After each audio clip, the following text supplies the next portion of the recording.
Muy buenas tardes a todos. Muchas gracias por estar hoy acá.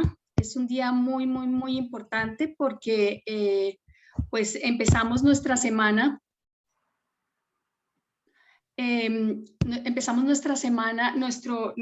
Nuestro segundo webinar del mes de la celebración de los 80 años de la revista de la Sociedad Colombiana de Pediatría Regional Bogotá.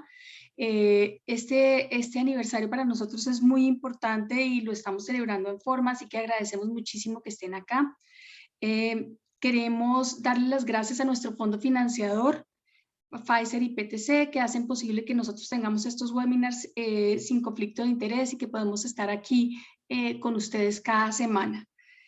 Quiero entonces presentar este webinar de hoy, que tiene un fundamento o una razón fundamental, y es hacerle un homenaje a nuestro querido compañero de junta y amigo, el doctor Edgar Montoya Ángel, razón por la cual tenemos hoy aquí a su esposa, la señora Betty Almanza, a María Paula y Daniel, sus hijos, a Sebastián y Samuel Medina, sus nietos, a su yerno Armando Medina, a Betty y Cecilia Montoya, sus hermanas, y tenemos la presencia también muy importante de dos personas muy queridas y muy cercanas a él, que nos van a dar una reseña de lo que fue y de lo que significó el trabajo del doctor Montoya en la ética y en la cátedra de la Universidad del Bosque.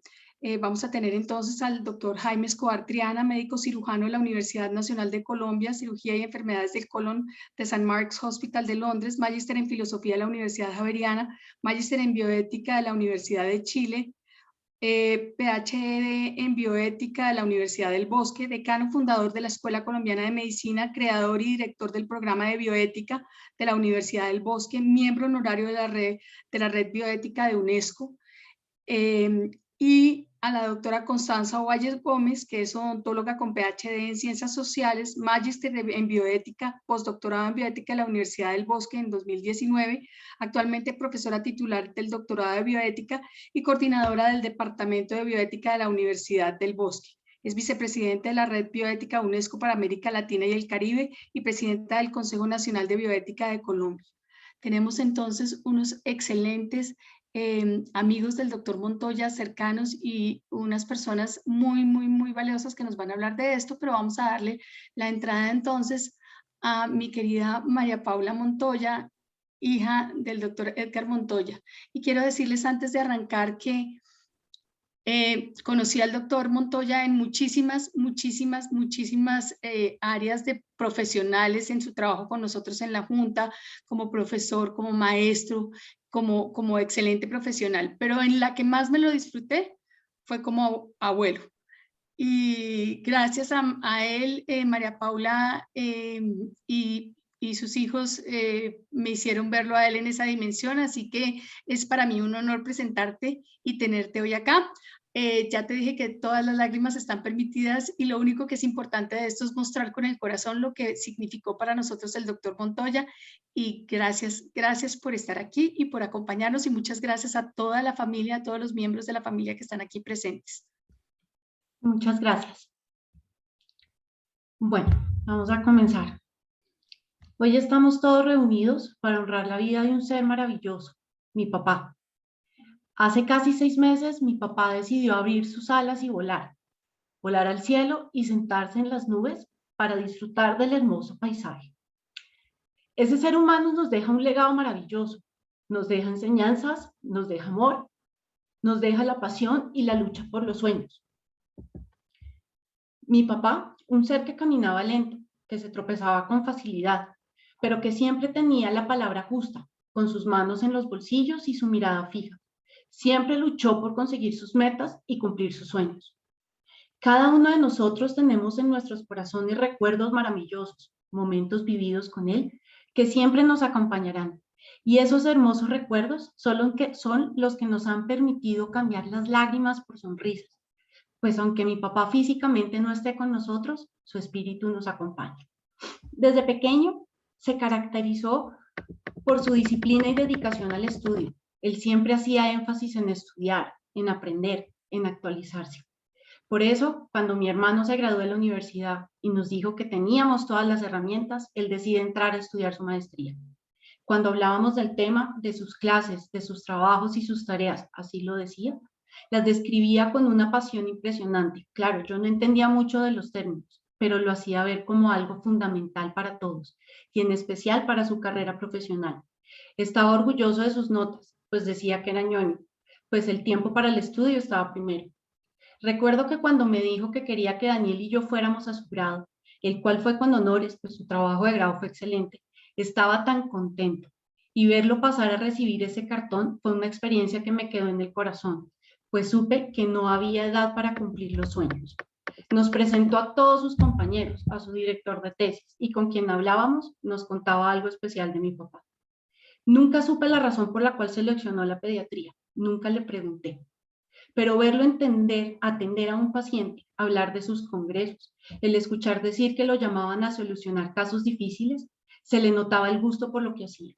Conocí personas cuyos hijos fueron pacientes de mi papá, encontrarlos en los centros comerciales y ver cómo se le acercaban y le recordaban que ese adulto había sido su paciente, me llenaba de orgullo. Soy la hija del doctor de esa persona, pensaba.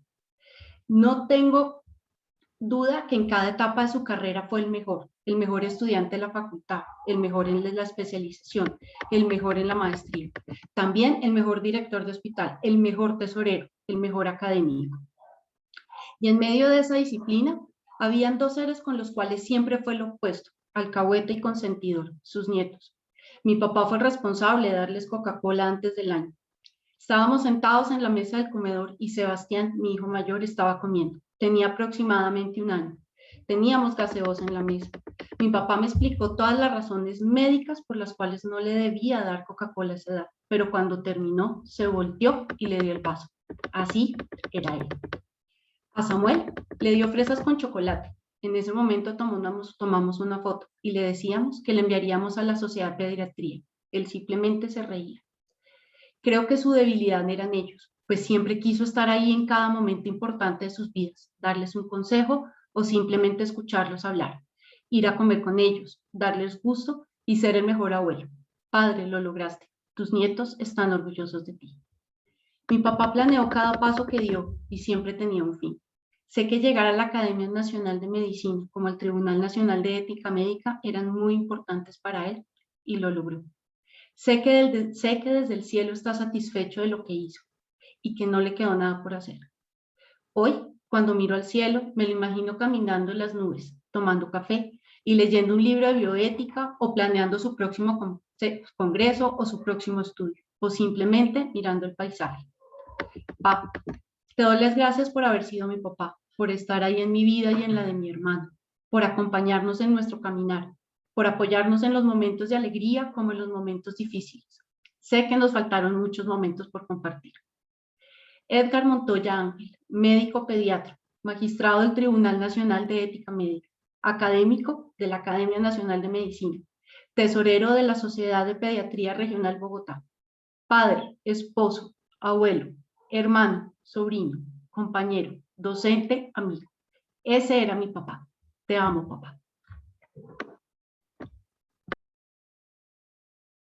Bueno, ahora sí que estaría mucho más orgulloso. La que decía que no era capaz. Lo hiciste espectacular. Estoy muy, muy, muy feliz de haberte tenido acá. Muchas gracias por darnos este pedacito de tu papá, compartirlo con todos nosotros. Muy importante verlo en la dimensión, en todas las dimensiones que tenía, así que te agradezco, te agradezco, te agradezco muchísimo. Doctora Olguita, usted que tenía su parche con el doctor. Estoy tremendamente emocionada por las palabras de María Paula. Realmente Montoyita, como yo le decía, fue mi compinche en la Sociedad de Pediatría. Compartimos muchos proyectos juntos y teníamos muchos por hacer. Y así lo haré porque ese fue como un compromiso con Montoyita y realmente lo recuerdo con el corazón y lo tengo siempre presente con todas sus enseñanzas. Sí, muchísimas gracias de verdad, María Paula, por esta belleza de testimonio. Damos entonces entrada al doctor Jaime Escobar Triana. y a la doctora Constanza Valle, están los dos juntos, así que muchas gracias por estar acá. Creo que les va a tocar lucirse, porque hoy María Paula lo hizo muy bien. Muchas gracias. Bienvenidos. Gracias. Bueno, muy buenas tardes para todos. Me alegra mucho verlos y que estén en esta celebración de los 80 años de la revista y el homenaje a Edgar. Para nosotros, Edgar representó un aporte grandísimo a la bioética dentro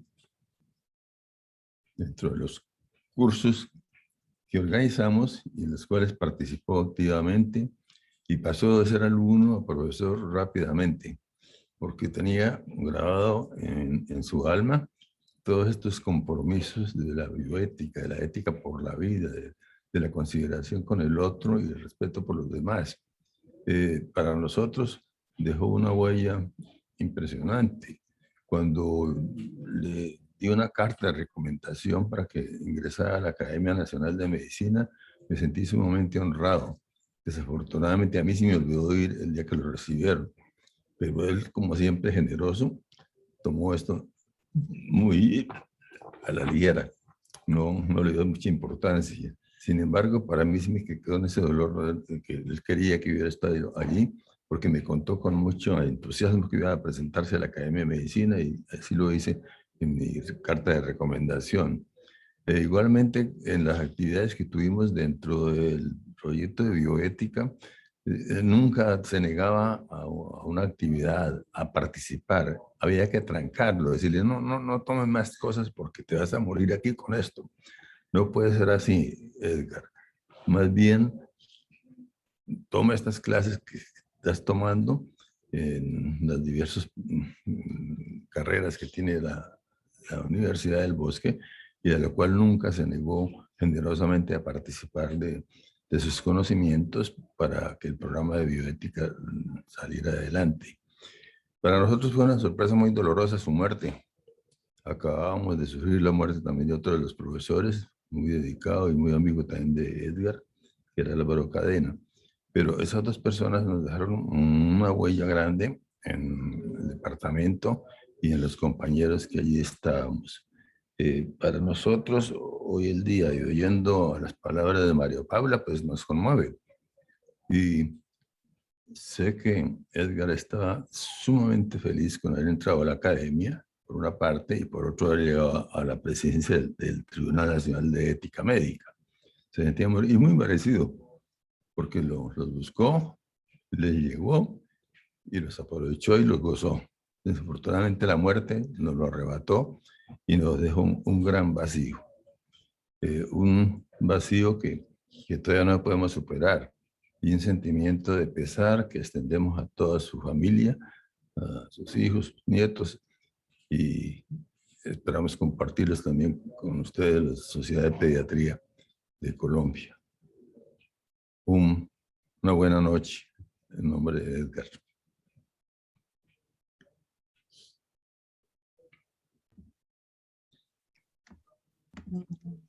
No sé si quieren que continúe ahí mismo. Sigue, por favor. Muchísimas gracias, mi doctor. Muchas gracias. Gracias, María Isabel, por invitarnos a este homenaje que le han hecho a nuestro querido amigo Edgar. Sí, nosotros en realidad lo recordamos todos los días como una persona impecable en su accionar, alguien muy preocupado por los derechos humanos. Creo que esa palabra por primera vez en Colombia estuvo en boca de personas como Edgar, que lo vieron como un desafío y el cultivo de la buena relación médico-paciente.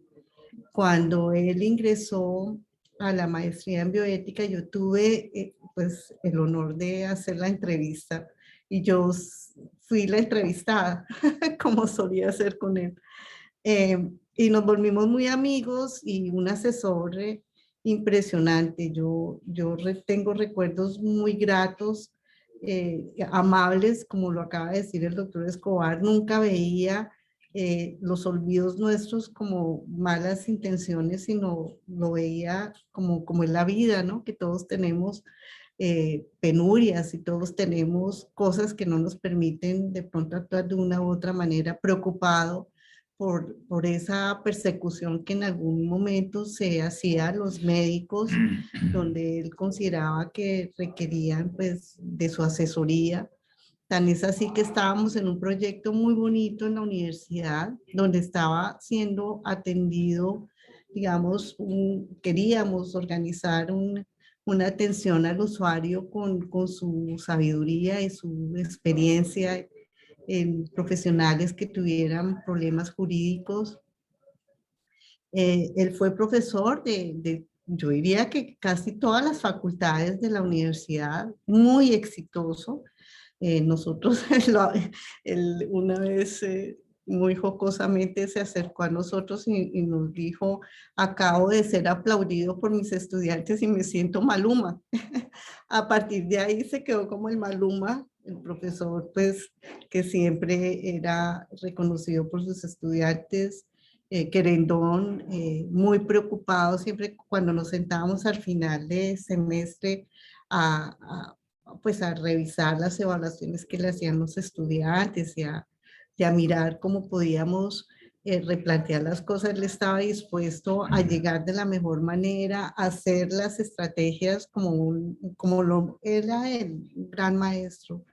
A mí pues no me caben todas las palabras para poder reconocer en él ese ejemplo, ese amigo, ese compañero, ese ser solidario que siempre atendió las necesidades, se sobreactuaba. Nosotros le decíamos, oh, por favor, no, tranquilo, no te preocupes, yo asisto a esa clase, yo dicto esa sesión, yo asesoro a esta persona, con tal generosidad que seguramente va a ser difícil alcanzar en otro ser humano. Ese vacío que él dejó pues es un vacío que ahí va a quedar, que siempre tendrá su nombre. Muchas gracias, María Isabel, y muchas gracias a la familia, porque pues la familia nos regaló mucho tiempo de Edgar con nosotros.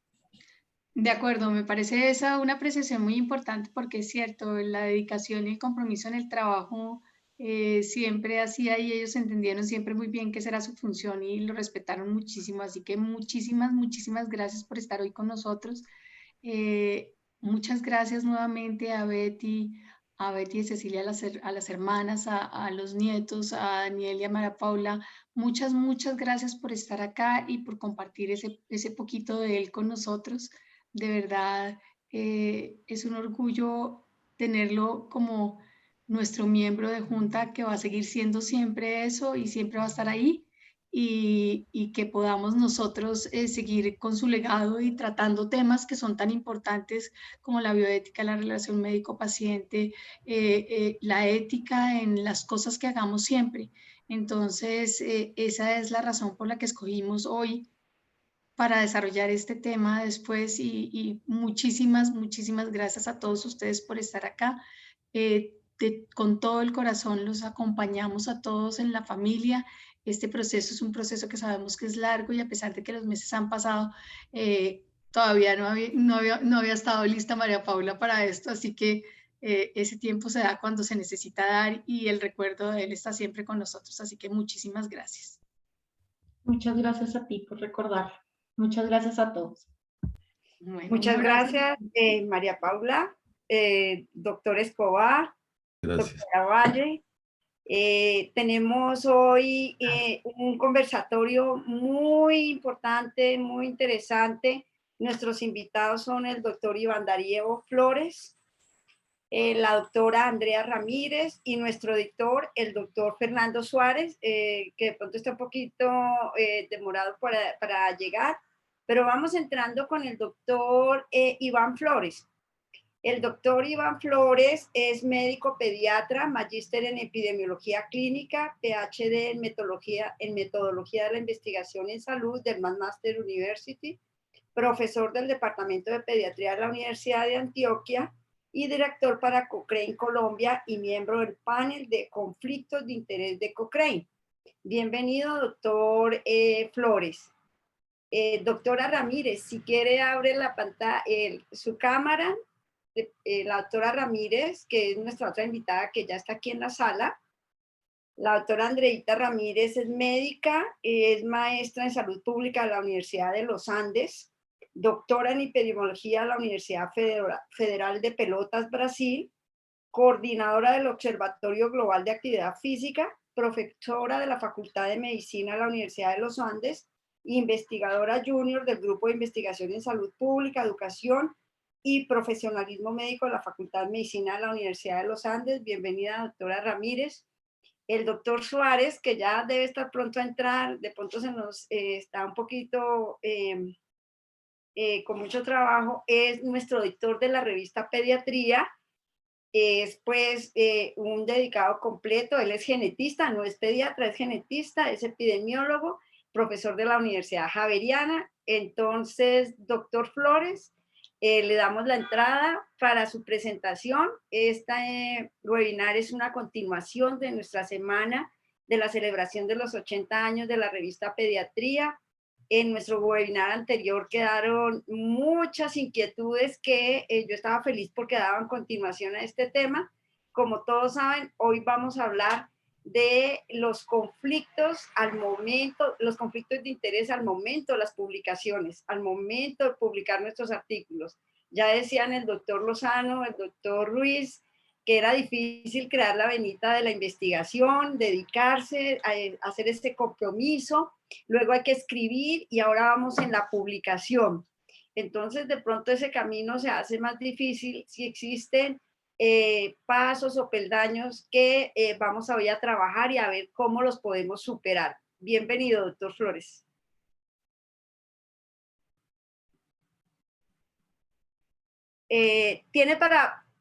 Tienes cerrado el micrófono.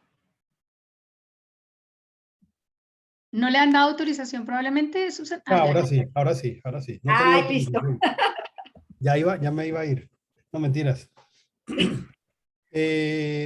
No, primero a las doctoras Olga y Marisabel, muchas gracias por la invitación a estar otra vez con ustedes. Ya estuvimos hace 8 días comentando algunas cosas interesantes con mis profesores, colegas y amigos Juan Gabriel y Juan Manuel, y hoy me ha tocado hablar de este tema que también me apasiona, que es la ética de la publicación científica.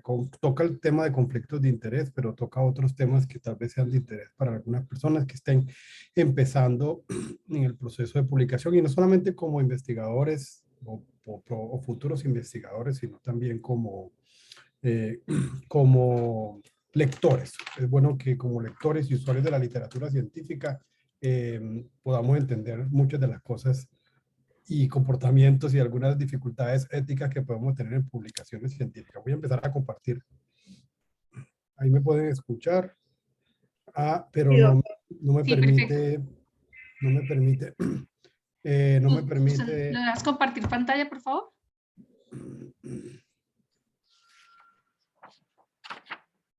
Intenta nuevamente, yo creo que ya Susana te dio entrada.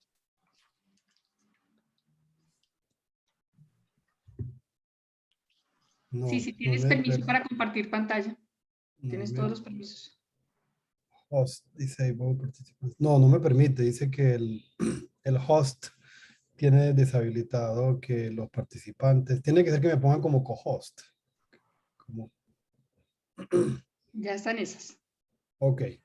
Pero bueno, mientras se va resolviendo, le quiero hacer una aclaración. Yo no soy un académico, soy académico, pero no soy un académico formado en bioética y en los aspectos éticos de algunos aspectos que les voy a hablar hoy. Sin embargo, soy un investigador en las áreas de pediatría y metodología de la investigación, bastante interesado en los temas de publicación científica, con alguna experiencia que es la que le voy a compartir hoy, en 2 áreas. Uno, con 3 perspectivas, perdón.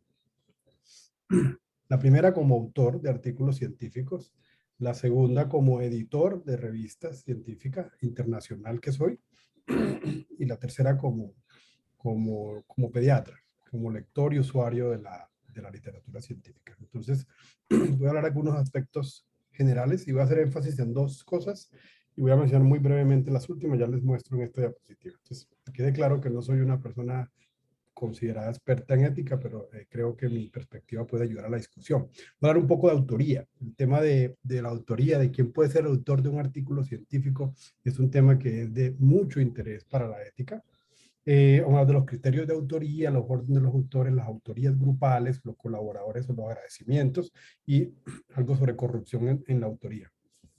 Los conflictos de interés que la doctora Olga mencionó previamente, algo sobre lo que tiene que ver con el plagio, con las generalidades de lo que es el plagio en la publicación científica, las retracciones, que es un término que para algunas personas puede ser un poco nuevo, y los llamados journal depredadores, que fue algo de lo que mencionamos en la reunión pasada, porque estas son conductas poco éticas que están en estos momentos muy diseminadas en la publicación y que ustedes, bien sea como futuros investigadores o como lectores, es muy importante que conozcan. Este cómic está en inglés. Yo utilizo mucho los cómics en algunas conferencias y clases para tratar de sintetizar una idea importante. Este cómic, me disculpo porque está en inglés, pero lo voy a traducir. Y este autor que vean mano derecha con corbata es una persona, es como el jefe del laboratorio de investigación donde este investigador está, y le dice, usted debe gastar la próxima semana escribiendo los nombres de todos los coautores de su artículo. Este es un cómic que refleja algo relativamente jocoso que tiene que ver con el incremento en el número de autores en las publicaciones científicas. Está diciendo el jefe, oiga, hay tantos que copiar que empieza a escribir desde ya. Y esto es una situación que está ocurriendo en todas las áreas de investigación, no solo en biomedicina, sino en otras áreas de la publicación científica, física, biología, etc. Otro cómic señalando una práctica inadecuada que le dice también el jefe del laboratorio a su estudiante o a su postdoc y le dice, no, es el turno de mi esposa de ser el primer autor de tu artículo. Vamos a hablar un poco de eso con respecto a lo que tiene que ver con el orden de la publicación, el orden del autor y prácticas inadecuadas como esta, por supuesto, donde hay una coerción del jefe para incluir o para cambiar el orden de los autores para poner la esposa. Entonces, antes de hablar de entender esto de los órdenes y las prácticas inadecuadas, es importante repasar lo que son las etapas de un estudio. Los estudios de investigación, como vimos hace 8 días, depende mucho de lo que yo quiera publicar, de cuál era el diseño y específicamente cuál era mi pregunta de investigación. Independiente de eso, todos los estudios en investigación biomédica tienen unas etapas que son similares, con algunas diferencias. Lo primero que yo hago es concebir la idea del estudio. Lo segundo es diseñar el estudio. Una cosa es tener la idea y otra cosa es decir el método en que voy a hacer este estudio, voy a recolectar la información, estudio de caso y control, ensayo clínico, reporte de caso, etcétera. Es un proceso metodológico que implica un conocimiento sobre los diseños de investigación. El tercero es la consecución de financiación personal y o aprobación del proyecto. Algunos proyectos, ustedes saben, requieren financiación, otros requieren un equipo grande de gente para recolectar la información y todos requieren aprobación, usualmente por un comité de ética de la investigación que están a nivel de hospitales o en universidades y que luego de leer el protocolo pues, va a dar la aprobación para que se pueda recolectar la información, garantizando de que se cumplen las normas éticas de la investigación. Luego de que hago todo eso, recolecto los datos. Todo trabajo de investigación debe recolectar datos o se ha recolectado los datos en el pasado en una base de datos, por ejemplo. Luego hay una preparación de la base de datos, es decir, esa información se tiene que limpiar, organizar, preparar para el análisis. No es tan sencillo como simplemente analizar el software y listo. Esto puede gastar tiempo y requiere algún conocimiento de manejo de bases de datos y hacer unos ajustes, prepararla para los análisis. Luego viene el análisis de los datos, que quiere decir producir los resultados, que es el core del análisis, por supuesto, del paper. Y la interpretación de los datos. Una cosa es sacar los resultados y otra cosa es interpretarlos. Y son dos actividades, por supuesto, relacionadas, pero independientes. Luego viene la redacción del manuscrito final, que es todo lo que hemos hablado de la preparación del artículo y lo que hablábamos hace 8 días. Luego vienen otros autores, aparte de los 1 o 2 que están liderando, van a hacer unos aportes a ese manuscrito final, a la versión final, y ese artículo se va modelando, se va moldeando, perdón, dependiendo de los aportes que todos los autores hagan. Y por último, tiene que haber una lectura y una aprobación final, es decir, todos los autores tenemos que estar de acuerdo en que lo que está ahí está bien, y una vez todos estamos de acuerdo, se ha aprobado y está ese artículo listo para ser enviado. Entonces, estas etapas tienen unos colores. Y si ustedes pueden ver los colores, fueron intencionalmente colocados con el objetivo de diferenciar y de entender cuáles son de estas etapas las que no garantizan, pero digamos que ameritan ser reconocidas en una autoría. Y vamos a recoger sobre ellas en la siguiente diapositiva. El grupo de editores de Journal Biomédicos, que en las siglas en inglés es el ICMJE, en el grupo de Vancouver llamado, han decidido, y durante muchas discusiones en los últimos décadas, para dejar muy claro cuáles son los criterios por los cuales una persona que participó en un trabajo de investigación puede o no ser autor. Y eso tenía muchas discusiones y ha tenido refinamientos. Y esos refinamientos nos han llevado a criterios claros que para los que trabajamos en publicación científica están muy claros, pero para mucha gente por fuera no lo están. Se define autor la persona que ha hecho contribuciones sustanciales en, y vamos por paso. Uno, en este primer criterio hay dos opciones y los autores deben cumplir una de las dos. Ese primer criterio tiene una parte en verde, y aquí coincide con el verde que les había mostrado previamente, que es contribuciones significativas a la concepción o al diseño de los estudios, o al diseño del estudio, o a la consecución de los datos. Segundo, a la obtención de los datos, análisis o interpretación de eso. Entonces el autor va a ser la persona que sea capaz de cumplir una de las dos. O fue una persona que contribuyó significativamente a la concepción, diseñó el estudio, o fue una persona que, aunque no participó en la concepción o diseño, fue clave en la obtención de los datos y en el análisis y la interpretación. ¿Sí? Un momentico, por favor. Yo voy a hacer esto aquí. Listo. Ese es el primer criterio. El segundo criterio es el rojo, que estaba atrás, y ahorita volvemos a la última diapositiva para que vean cómo se interpreta eso a la luz de los pasos.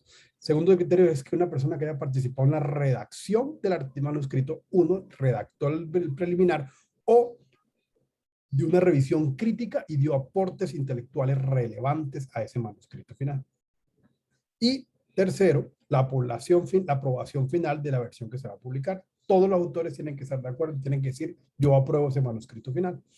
El cuarto es un acuerdo de responsabilizarse de todos los aspectos del trabajo para garantizar que todo lo relacionado con la validez o integridad de cualquier parte del trabajo se investigue y se resuelva adecuadamente. Esto se añadió en la última actualización y es simplemente un acuerdo de todos de que se responsabilizan porque eso va a estar, y que si hay algún problema ético en el proceso de la publicación, entre todos lo van a resolver.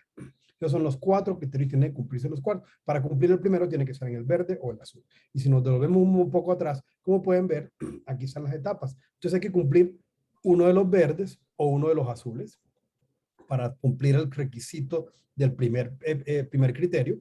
Luego tiene que cumplir el rojo, sí o sí, o la persona redacta el manuscrito o la persona aporta intelectualmente de manera importante.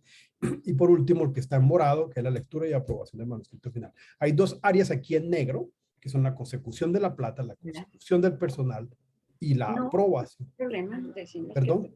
Seguramente se enredó, y como él iba a estar en los tres, porque... Olga, estoy escuchándole, qué pena. Ya, gracias. Entonces, aquí hay dos áreas, dos criterios, que son los dos que están en negro, que son muy comunes en la investigación y que muchas personas creen que el solo hecho de conseguir la plata, conseguir el personal o ayudar en la aprobación en el comité de ética o preparar la base de datos es un criterio suficiente para ser autor, y no lo es. Para ser autor, nuevamente, tiene que cumplir uno de los verdes o uno de los azules, el rojo y el morado, y al final estar de acuerdo todos en que van a asumir la responsabilidad. Esos son el resumen de los criterios de autoría. Si un autor no cumple esto, o una persona que participó no cumple esto, no puede ser autor. Y esa es la definición aceptada mundialmente de lo que es ser un autor de un artículo de publicación científica biomédica.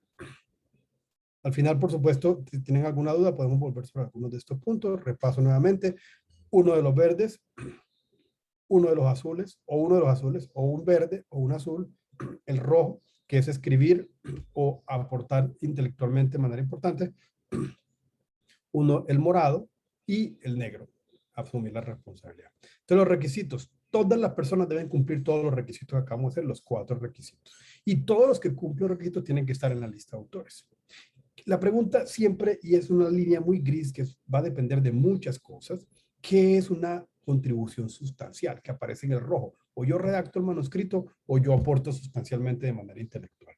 Esa contribución intelectual no es una cuestión de revisar el artículo, de traducir el artículo, no es cuestión de ayudarle a la autora a hacer unas tablas, no, es una persona que contribuye a la interpretación, que sea una persona cuya idea se refleje en esa discusión o en esa introducción o en la interpretación de los datos. Y esa área gris le corresponde al autor principal tomar la decisión de quién es el autor que verdaderamente cumplió esa contribución intelectual. Y es donde en esas áreas grises aparecen algunas conductas de publicación no tan adecuadas. Algunos ejemplos que están aquí rápidamente, que muchos nos hemos encontrado en la publicación o el proceso de investigación en biomedicina, muy comunes en todas partes del mundo, no es algo de Colombia. El auxiliar de investigación, la persona que recolecta los datos, solamente hace recolección de los datos, extrae información de las historias clínicas o hace una encuesta.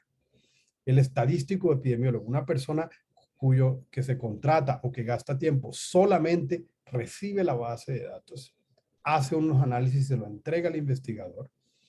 Esos son ejemplos de, perdón, que no les di, no les di la idea antes de comentarlo, son ejemplos de roles dentro de la investigación que solos, per se, solamente cada uno de estos roles, sin más nada, no ameritan reconocerle la autoría a esta persona, por mucho de que haya sido importantísimo, porque el tema de autoría no es tema de trabajar, no es la persona que más trabajó, es la persona que elabora y que contribuye intelectualmente. Entonces, el auxiliar de investigación que recolecta datos, trae información o hace encuesta. El estadístico epidemiólogo que hace el análisis cuando le entregan la base de datos. El estudiante de medicina o residente que actúa como auxiliar de investigación. Ojo que no es per se ser estudiante o ser residente, es que actúa como auxiliar. Auxiliar es una persona que simplemente hace una labor operativa de recolectar información.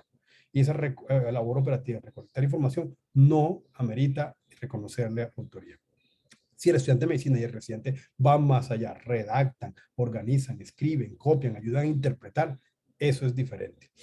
El clínico, y aquí me refiero al pediatra, al internista, al gastroenterólogo, al cirujano que atendió a los pacientes incluidos en el estudio, es decir, el médico tratante, el que tenía que atenderlo porque estaba de turno, per se no debe ser autor. El profesor, supervisor del estudiante que ejecuta el estudio, es una labor que si solamente ejecutar y no elabora intelectualmente tampoco debería ser considerado. El director del laboratorio o del grupo de investigación solamente por tener una posición de poder tampoco debería ser. La bibliotecóloga que hace las búsquedas cuando es un tipo de estudio tipo revisión sistemática. Si solamente hace eso y no hace ninguna actividad extra, tampoco puede ser reconocida. Todos los especialistas del servicio, algo muy común en el servicio que fue atendido al paciente. Entonces, claro, estuvo hospitalizado en la unidad de cuidado intensivo. Entonces, todos los intensivistas que vieron al paciente, no. El jefe del servicio donde labora el que ejecutó el estudio. Entonces, el investigador quiere publicar su artículo y entonces el jefe del estudio puede ejercer alguna presión o el mismo investigador tiene temor, entonces invita al jefe a ser parte. Teóricamente, esto no cumple los criterios de autoría. Y quien al final lee el artículo y ayuda a redactar la versión final, corrige, da retroalimentación y reescribe. O sea, solamente si esta persona está haciendo una corrección de forma, edición, no debe ser considerado autor. La persona debe ser una persona que contribuya intelectualmente. Nuevamente, esa es un área gris que muchas veces es muy difícil de identificar y toca confiar en que el autor principal fue capaz de saber que esa persona verdaderamente actuó intelectualmente. Los problemas en este tipo de cosas, la repartición. Es muy común en muchas publicaciones donde el residente o el profesor le dice al grupo, tú escribes la introducción, yo los métodos, Jorge los resultados y María la discusión. Y eso se vuelve un sancocho de escrituras que después es muy difícil, a una persona le va a tocar tratar de concatenar todo esto y se pierde mucho del mensaje que se quería dar. Todos los que atendieron al paciente, ya lo mencioné, no es criterio de autoría, o el tema de pagar favores porque el otro me hizo un favor, yo lo voy a meter, es una técnica inadecuada. Y el jefe del servicio, ya lo hablamos que no, y Y también hay un problema serio con el tema de cambiar los autores luego de sometido al artículo. Hay toda una serie de reglas de la publicación científica en las revistas nacionales o internacionales donde una vez un artículo es sometido con una lista de 4, 5, 6 autores, hacer cambios de la autoría posterior al sometimiento es un cambio serio y que implica una práctica que de entrada cualquier revista va a estar renuente a hacer ese cambio a menos que haya una justificación muy clara, muy fuerte y con una firma o un acuerdo de todos los autores de que esa persona no está o sí va a estar o que hay un cambio en el orden de los autores. Entonces no debe, de entrada, todos los cambios luego de sometido al artículo están proscritos. Contribuciones. Aquí quería mencionar otro tema que, digamos, complementa la autoría, que es el tema de las contribuciones. En los últimos años ha tomado mucha fuerza porque nos hemos dado cuenta de que esos criterios que acabamos de ver, hay muchas personas que no los cumplen. Personas que cumplían, por ejemplo, lo que estaba en color negro, en la letra en color negro. Entonces, aparece la opción de decir, vea, yo... por un lado, y por otro lado hay gente que contribuye más que otro. Eso pasa en todos los artículos, ¿cierto? Entonces las contribuciones han tomado mucha fama, mucha popularidad en 1 o 2 décadas atrás, donde ya las revistas no solamente le dicen a uno, dígame la lista de autores, sino dígame cada autor que hizo, que el papel de cada autor puede ser diferente, a pesar de que cumple los criterios, debe ser diferente. Entonces, esta contribución emerge como una salida a los generosos criterios de autoría, simplemente tratar de decirle, vea, usted qué cumplió y qué no cumplió, y de esa manera uno pudiese identificar quién fue la persona que realmente tuvo la idea y quién fue el que simplemente trabajó en recolectar la base de datos y además contribuyó en el manuscrito, en la escritura. Entonces, las contribuciones es la descripción detallada de las contribuciones que cada autor realizó al estudio. Es una tendencia mundial y la mayoría de las revistas internacionales lo están solicitando y debe basarse en todos los pasos descritos. Les muestro unos ejemplos personales que nosotros tenemos. Esta es la izquierda es un ejemplo de cómo la revista Plus One, la revista de acceso abierto más grande que existe, pide que uno haga la contribución. Aquí, por ejemplo, uno pone los pasos que ustedes pueden ver ahí, que son la conceptualización, la organización del data o el manejo de los datos, el análisis formal, la investigación, la metodología, la administración del proyecto, la supervisión, validación, la escritura del primer draft, que es el primer borrador del manuscrito, y la escritura y la revisión y la edición final de la segunda o tercera versión del manuscrito. Entonces aquí uno puede ver entre todos los autores quién participó en cada una de estas etapas, ¿cierto? Igual acá, ese es otro ejemplo nuestro donde las contribuciones se dan en estas categorías. Conceptualización y diseño, adquisición, análisis, interpretando los datos, el draft, que es la escritura del manuscrito, la revisión crítica del manuscrito para un contenido importante, el análisis estadístico y el soporte administrativo, técnico o material, y la supervisión del proceso. Aquí solamente se ponen los apellidos. En otras revistas se ponen las iniciales solamente. Entonces, esta es una forma de dejar muy claro quién fue el que participó en cada una de las etapas. El otro concepto es el concepto de autorías grupales. Las autorías grupales caben para este tipo de grupos de investigación o grupos de estudio de trabajo que trabajan en conjunto porque tienen discusiones alrededor de muchas cosas y no cumplen los criterios de manera individual. Cada uno no cumple los criterios de manera individual, sino que el grupo como tal, como se reúne, se mantiene y está activo, puede ser considerado un grupo autor. Entonces el grupo de trabajo representa a un autor, se agrega como autor, entonces se dice fulanito de tal, peranito de tal, y tercero, el grupo tal, que tiene un nombre. Ya voy a mostrarles unos ejemplos. Los integrantes del grupo serán considerados colaboradores más no autores, pero el grupo como tal es un autor. El grupo suele ser descrito en detalle en el manuscrito.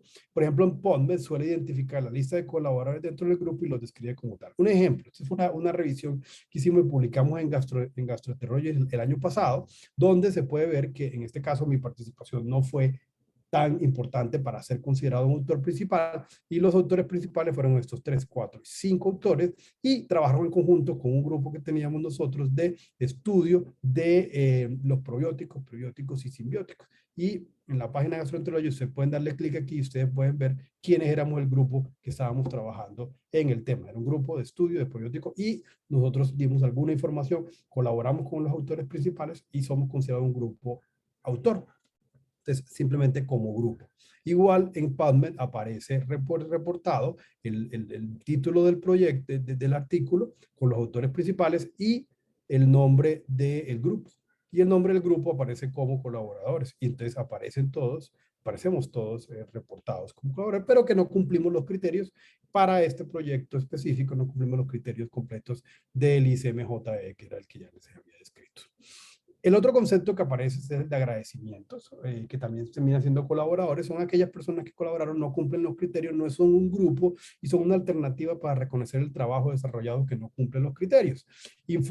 Se le debe de todas maneras informar a estas personas si uno considera que Peranito no participó, no cumplió los criterios de autor, se les envía el manuscrito y se les dice, ustedes van a ser reportados como colaboradores porque no cumplen estos criterios, pero por supuesto queremos agradecerlo y ustedes van a aparecer en esta lista de colaboradores.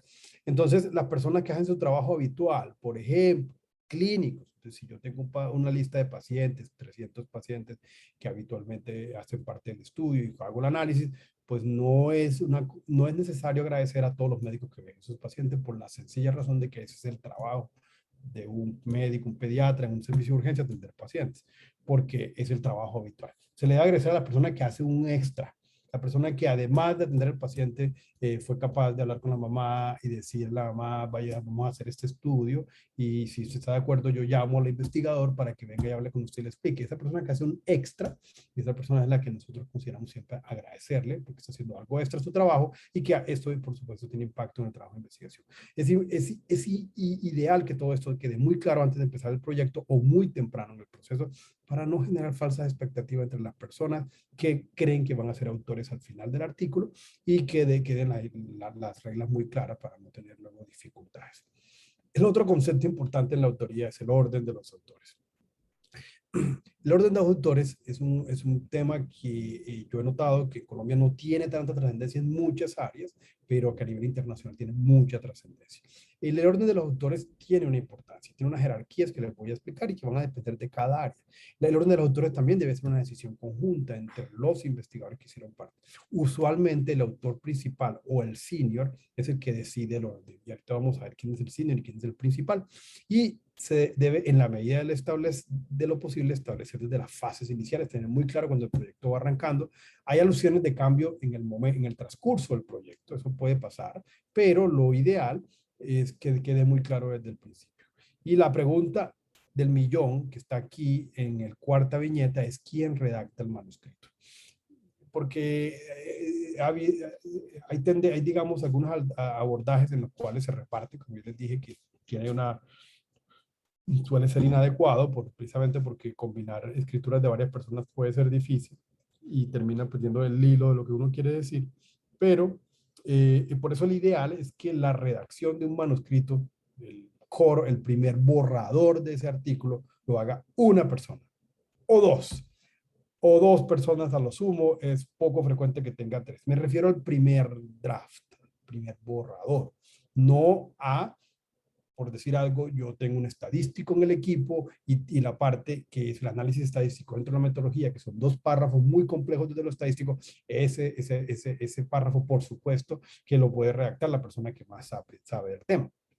Por supuesto, pero en general el esqueleto, el artículo y su primer borrador es algo que es ideal que lo escriban uno o dos. Es muy raro que uno recomiende que más de 3 personas cuando son grupos muy grandes. Listo.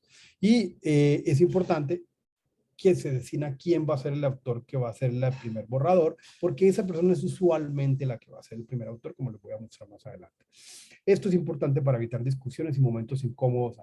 Es mejor sufrir ese momento de pena, dejar las cosas muy claras antes de que el proyecto arranque, ya que no al final tengan dificultades y hasta pierdan amistades como ha pasado en muchos casos.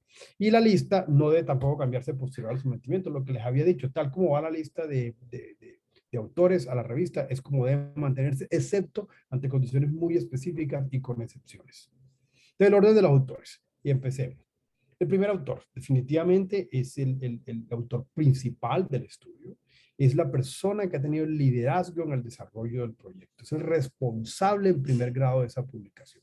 Es la persona que más tiempo le ha invertido en el desarrollo de la investigación. Usualmente es el estudiante de doctorado, maestría, residente o postdoc en el laboratorio o en el servicio clínico o en el grupo de investigación.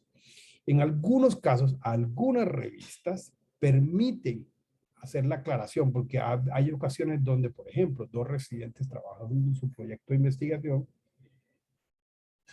Al final uno se da cuenta que los dos residentes trabajaron muy similar.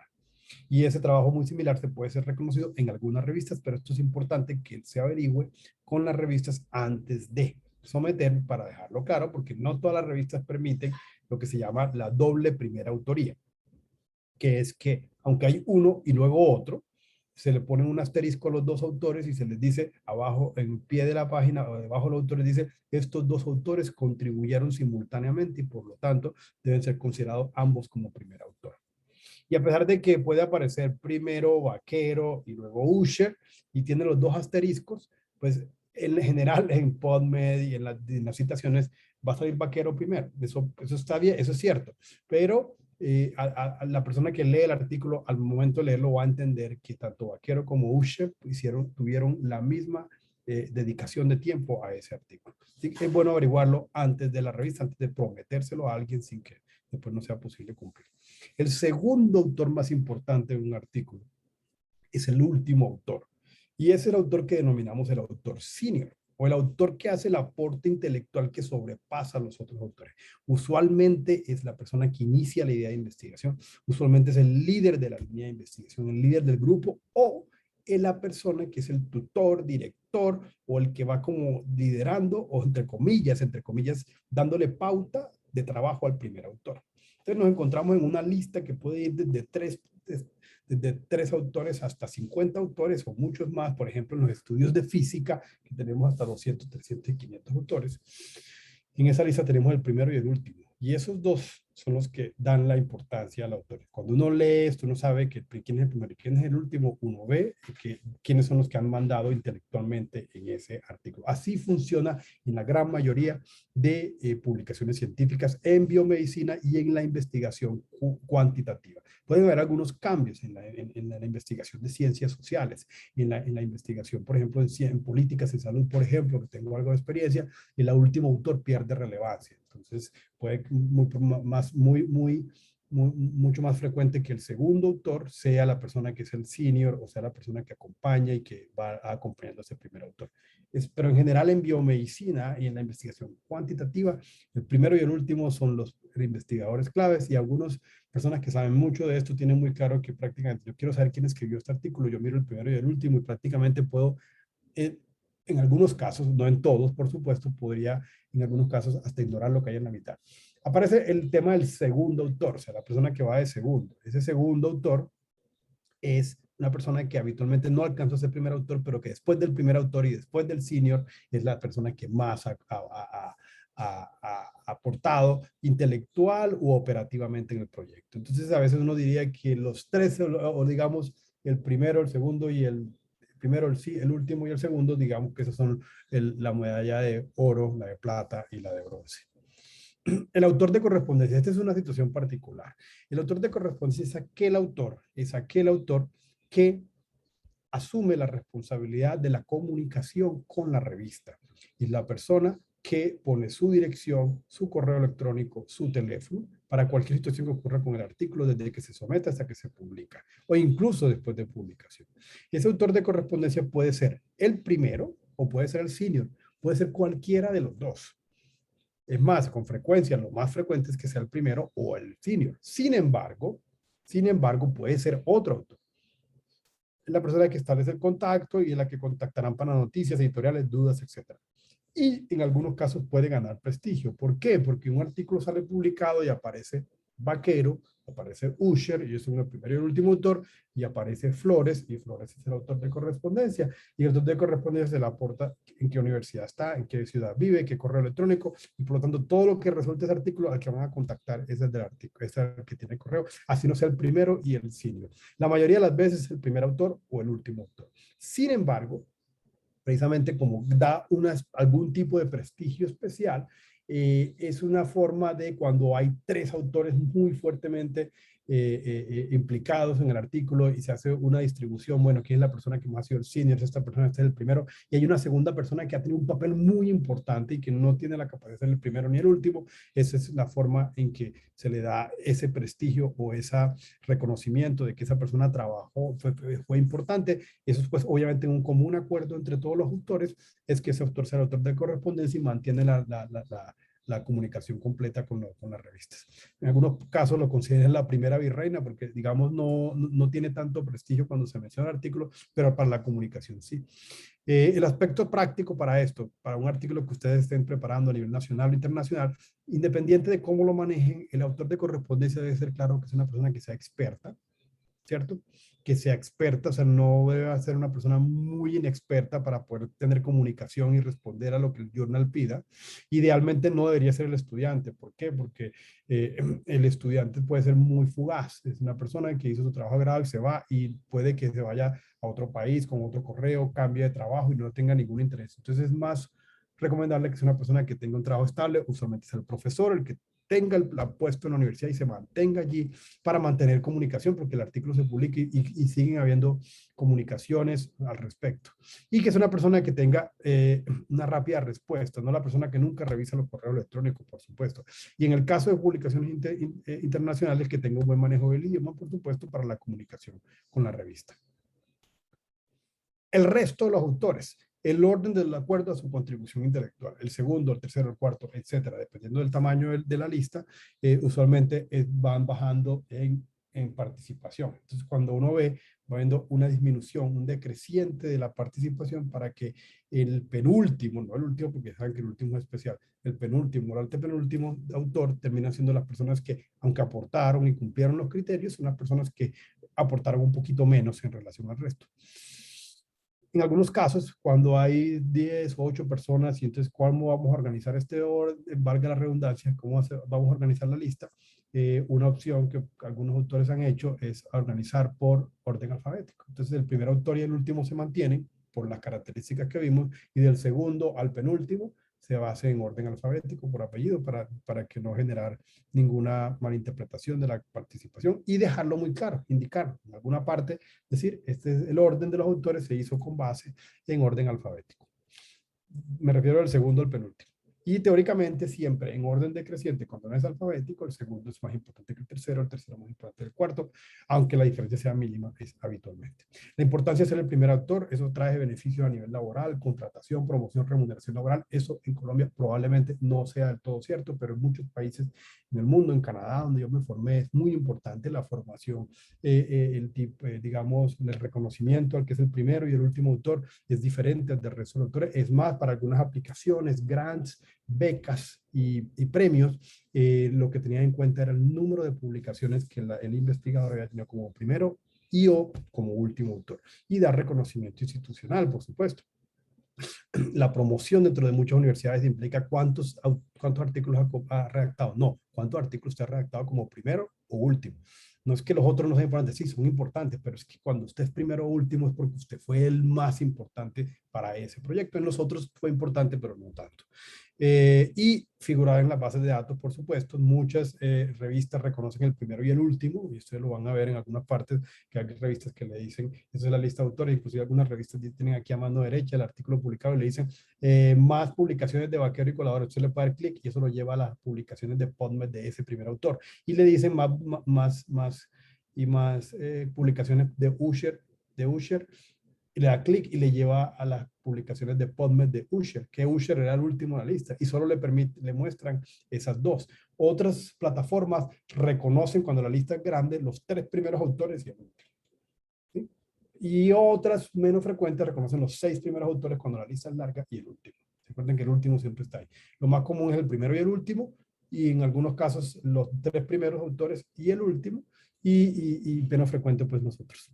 Y satisfacción personal como ser el primer autor, porque ustedes saben que ser el primer autor lo van a referenciar como Vaquero y Colaboradores, y probablemente lo más seguro es que el resto de autores no se van a referenciar. Este es un cómic de una página que se llama PhD Comics, que era muy famosa cuando yo estaba, todavía tiene por ahí cómics, cuando yo estaba haciendo mi doctorado, donde el autor es una persona que hizo un doctorado y es cómic y dibuja, perdón, es un caricaturista y empezó a hacer cómics de temas que tienen que ver solo con la investigación y con los estudios de doctorado. Entonces, es aquí en una manera jocosa de burlarse de la situación que pasa con las autorías, porque no crean que el tema de las autorías, a pesar de que están más o menos estructurados en Norteamérica, no quiere decir que no haya prácticas inadecuadas. Entonces, mire, por ejemplo, eso aquí dice que este primer autor, la lista de autores de un artículo X, aquí hay 3, 4, 5, 6 autores, y él dice aquí, el primer autor es el estudiante de posgrado que tenía más senioridad y que hizo las figuras. El segundo autor es el estudiante de posgrado del laboratorio que no tenía nada que ver con el proyecto, pero lo incluyeron porque siempre estaba metido en las reuniones del proyecto, usualmente buscando la comida.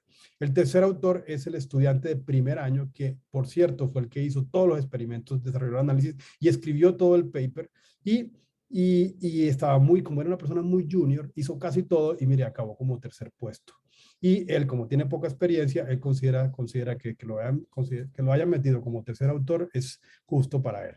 Los autores de la mitad, como les había dicho, los autores y nombres de que nadie realmente lee y que están reservados para las sesiones de pregrado y para el staff, que es la gente, pues los empleados del laboratorio donde estamos hablando.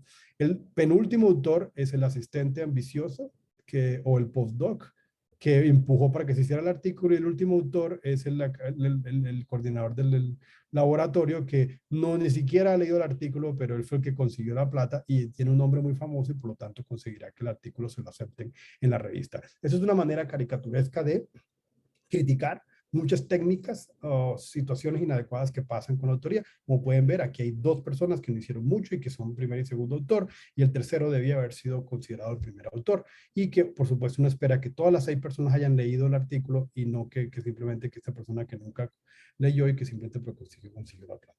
Entonces, con respecto a la corrupción en autoría, para concluir, todo lo que no entra en lo que acabo de decir, pues no es buena técnica.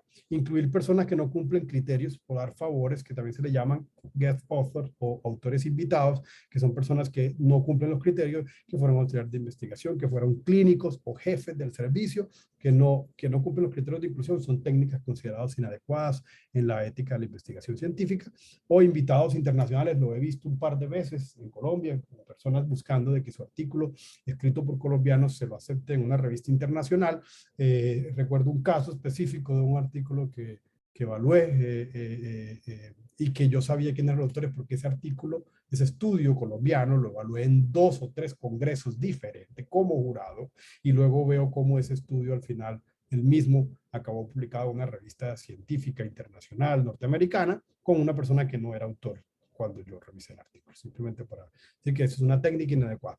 Tipos de autorías inadecuadas, el ghost author, ese es el término de autor fantasma, que es cuando la industria farmacéutica tiene personas que le pagan para escribir los artículos, y esos artículos se los pasan al clínico que tiene mucha fama, el endocrinólogo, el cardiólogo, el que sea, y prácticamente esa persona no lo escribió, pero como es una persona reconocida en el medio, describen el artículo y sale publicado con el nombre de él. Entonces, la persona que escribió el artículo es de la industria pagada y nunca aparece en la lista de autores, pero se llama autor fantasma. Autores por coacción, cuando el jefe presiona para que esté allí el nombre de él.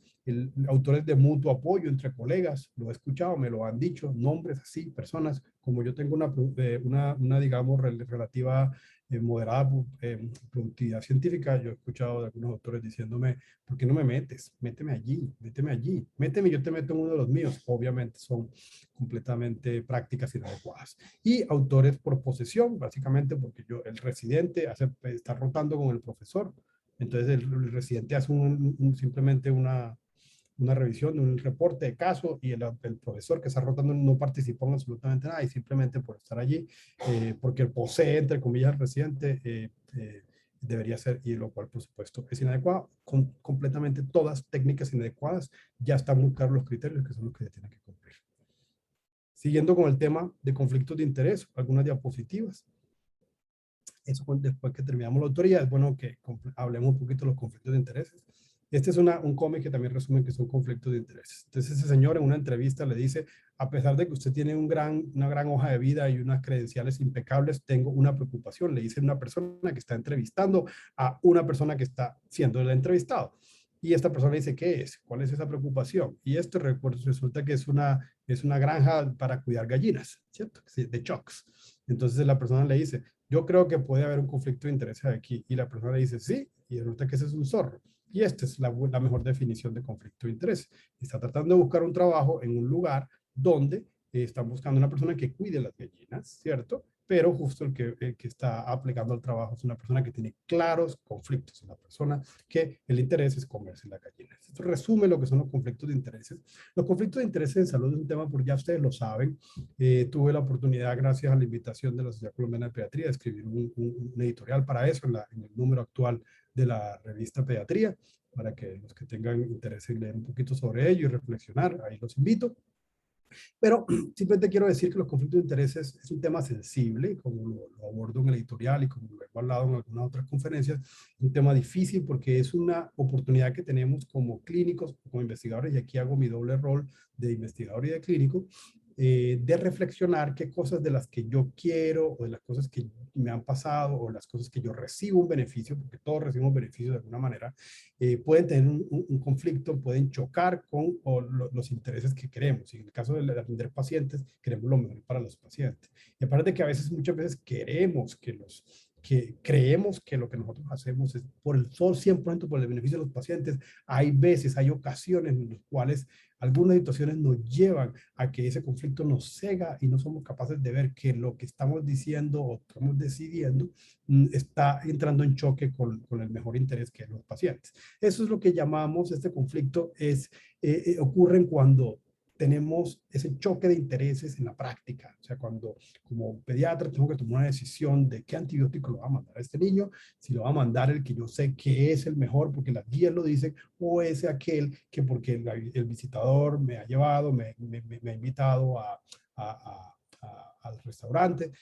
Y no es porque yo crea que está erróneo, muchas veces es porque la relación tan estrecha con esa industria o con ese visitador, no es que yo crea que esté haciéndolo mal, es muy probablemente que la relación tan estrecha me puede inclusive cegar a lo que es la verdadera evidencia de cómo debe ser el manejo. Pero esa es otra discusión. Eso es lo que llamamos los conflictos de interés en la práctica, que es la relación estrecha entre la industria farmacéutica y yo como pediatra con la industria en general.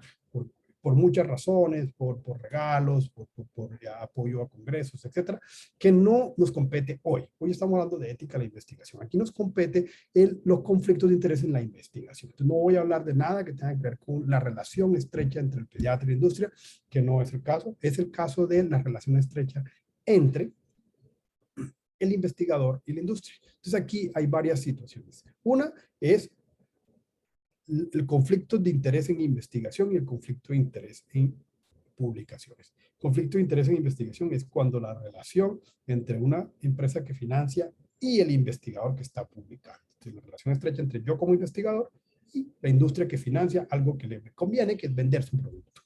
O los desarrolladores de guías. En los casos de algunos de los que han tenido la oportunidad de participar en el desarrollo de guías a nivel nacional para dar recomendaciones sobre el manejo de los pacientes, una relación estrecha entre yo, que hago parte de una guía que va a decidir cuál es el manejo de un paciente con una enfermedad X y mi relación con la industria que promociona el medicamento que precisamente se va a abordar en esa guía. O el otro concepto es el tema de los editores, que es los editores, las personas que toman las decisiones de qué se publica y qué no se publica, también pueden tener conflictos porque pueden tener relaciones estrechas y recibir financiación de la industria, y eso puede afectarles también el juicio. Entonces, un tema no es tener conflicto, el tema es saber cuándo analizarlo, la autocrítica, y saber cuándo estos conflictos pueden estar alterándome mi objetividad. Entonces, también es bueno mencionar que hay dos tipos de conflictos. Hay intereses financieros económicos, donde el conflicto se da porque yo recibo dinero o porque me beneficio financieramente, y luego que llama conflicto de intereses no económicos, donde es un tema de reputación en académico. Por ejemplo, yo escribí un capítulo de libro para una enfermedad en un libro de la universidad, un libro de un hospital, y luego tengo que dar una declaración acerca de la enfermedad, y por supuesto yo trataré de defender lo que yo he redactado, copiado en mi capítulo. Entonces es como estar interesado en vender mi idea, en vender lo que yo creo, aparte de que no haya un conflicto, perdón, un beneficio económico directo. Yo, repito, en lo que queda en esta diapositiva no voy a hablar de conflicto de interés en la práctica, relación del pediatra con la industria, sino de los conflictos de interés con la investigación, cómo esto afecta a la investigación.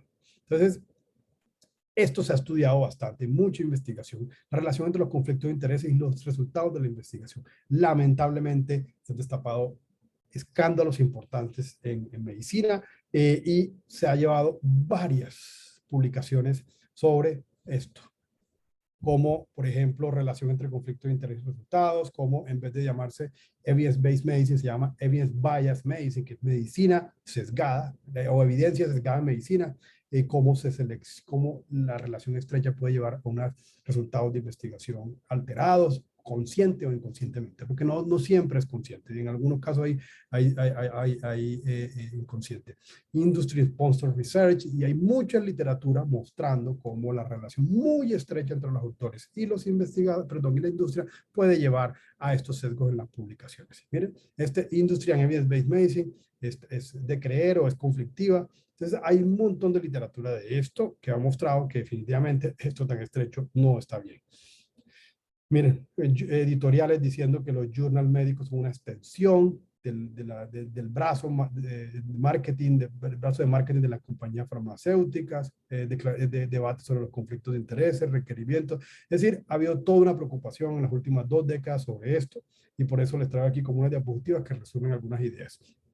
¿Cómo funcionan los conflictos de interés en la publicación científica? Primero, que haya diseño de estudios sesgados. Por ejemplo, la concepción de la pregunta o selección de los enlaces. Por ejemplo, si yo tengo un medicamento nuevo, pues por supuesto, para ser aprobado lo tengo que comparar con placebo. Y ese es el ideal, lo comparo con placebo y luego que se lo aprueba y va al mercado, la investigación que sigue es donde ya debería hacerse comparando el medicamento con la otra alternativa que hay para eso, no contra placebo.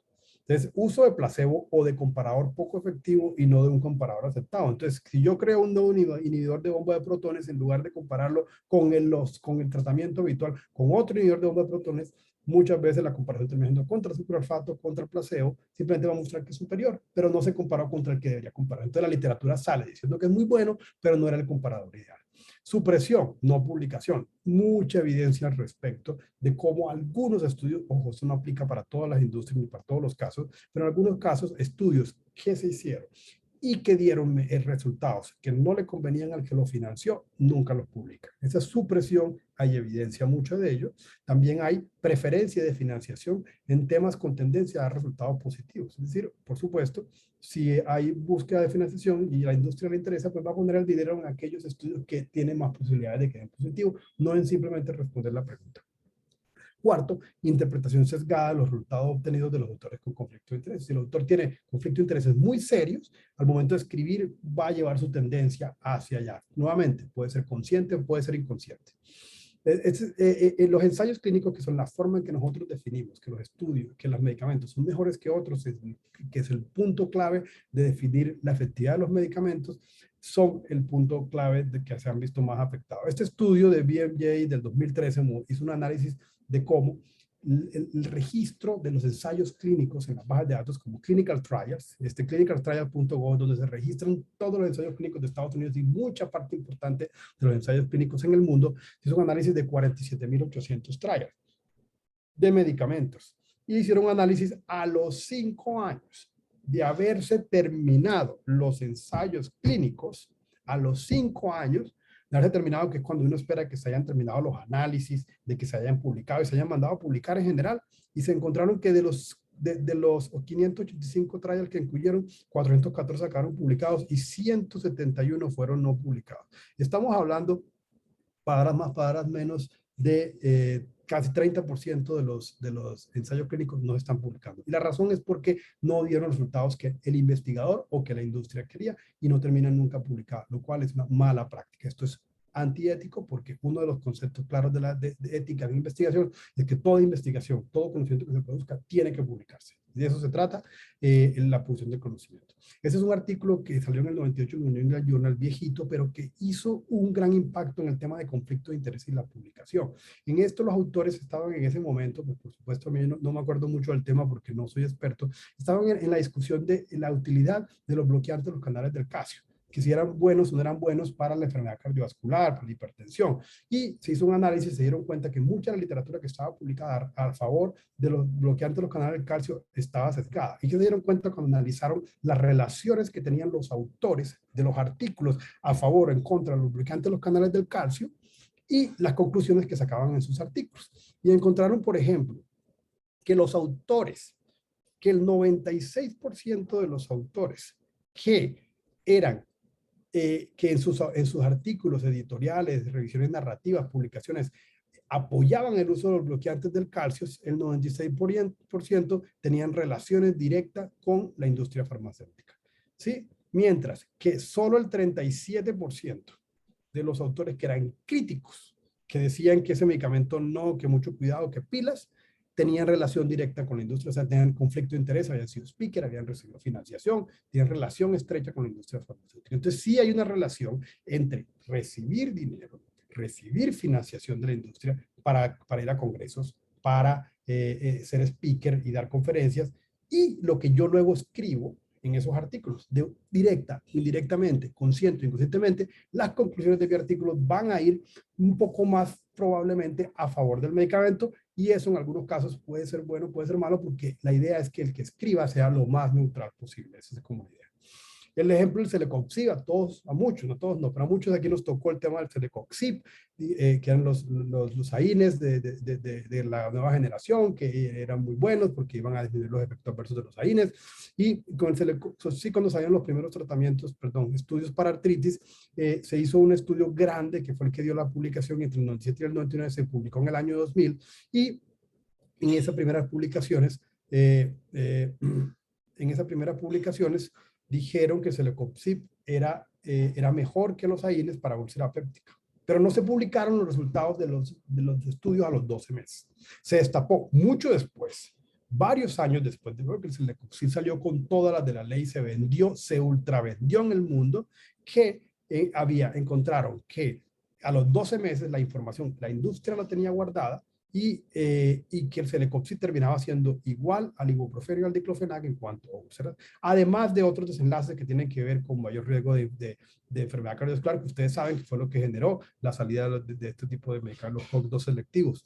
Entonces, esto en ese momento no se restringía mucho el registro del protocolo. El protocolo es que todos los ensayos clínicos al momento de empezar deben registrarse el protocolo, donde debe quedar claro cuáles son los desenlaces y cuándo se van a medir, de tal manera que no se guarden información valiosa y que cuando se destape ya se había vendido mucha información, mucho en laboratorio, y eso fue una forma de manipular lo que llamamos en epidemiología clínica el reporte selectivo de los desenlaces. Entonces, para el momento de la publicación en el 2000 ya se tenían datos de los desenlaces a los 12 meses y ya había información que decía que estos tipos de medicamentos no eran superiores a los AINES en cuanto a la seguridad. Son un ejemplo de lo que puede pasar cuando con la investigación lo que leemos puede venir sesgado y muchas veces no lo sabemos. Este análisis de Peter Ghosh hace varios años cogió las revisiones sistemáticas y metaanálisis financiadas por la industria farmacéutica y las revisiones sistemáticas y metaanálisis de Cochrane. Es decir, comparó las revisiones de Cochrane, que eran revisiones libres de conflictos de intereses, y los metaanálisis de los mismos medicamentos para la misma enfermedad. Algunos ejemplos los pueden ver aquí a mano derecha: salmeterol versus teofilina para asma, enoxaparina heparina, misulpiridaz psicótico, risperidona aloperiol, fluticasona glucosilida, etc. Y los comparó. Al comparar las revisiones para el mismo tema de Cochrane versus no Cochrane, que eran financiadas por la industria, encontraron que el efecto era mayor. Que la misma revisión, una revisión del mismo tema, la misma enfermedad, las conclusiones, había mayor efecto en las cosas de la industria que en las que no eran, es decir, las que eran de Cochrane. Esta revisión de Cochrane muestra lo mismo. La comparación entre las conclusiones entre los estudios financiados por la industria y no financiados por la industria, donde podemos ver un 30% más probable de que los financiados por la industria lleven a resultados positivos a favor de la industria versus si es un artículo no financiado por la industria. Los conflictos de intereses financieros en los artículos siempre deben declararse todo lo que sospechen que podría eventualmente ser interpretado como una estrecha relación tiene que decirse. En inglés hay una frase que dice err on the side of caution, que quiere decir pecar por exceso o siempre, ante la duda, es mejor declarar toda mi relación que yo tenga, usualmente en los últimos 2 o 3 años. Los journals piden declarar cualquier relación económica con la industria y si es algo que yo he recibido, que usualmente tiene un valor que algunos autores dicen que va por encima de $100, que yo he recibido algún tipo de regalo o de apoyo o de comida por encima de $100, eso debo declarar. Usuales relaciones como ser accionista, contratado por la industria, bonificación, speaker, ghostwriter, viaje, educación, pasantía. Las que están en rojo estamos en la obligación de sustentarlas, perdón, de declararlas siempre. Las que están en rojo son las de todos los días y que todos aquí hemos recibido. Yo no lo hago hace muchos años, pero todos lo hemos recibido, que es la visita médica, la cena o el pequeño regalo, el lapicero, el esfero, ese tipo de cosas, usualmente no tienen un impacto importante, entonces no hay necesidad de declararlo en este tipo de publicación. La doctora Olga abrió la cámara, eso quiere decir que me están presionando para que termine, ¿cierto? Se está riendo. Ya voy a acabar, tengo una diapositiva rápida. Lo primero es generalidades del plagio, solo para recordarle que en ética de la investigación el plagio también es un problema. Todo esto se trata de la integridad en la publicación científica. Hay un journal solo dedicado a la integridad en la publicación científica para que sepan que existe. El plagio es importante, que tengan claro que cualquier cosa que yo parafraseo en un artículo científico, debo dar la referencia de quién lo escribió. ¿Cierto? Si yo utilizo información de otra publicación y no los referencio, voy a tener problemas, eso es plagio y va a tener problemas serios y es una falta seria a la ética. Otros tipos de plagio que no los voy a mencionar, esta es una publicidad de la Universidad de Granada donde dice no seas tonto, no te pases de listos, cortar y pegar sin citar es plagiar.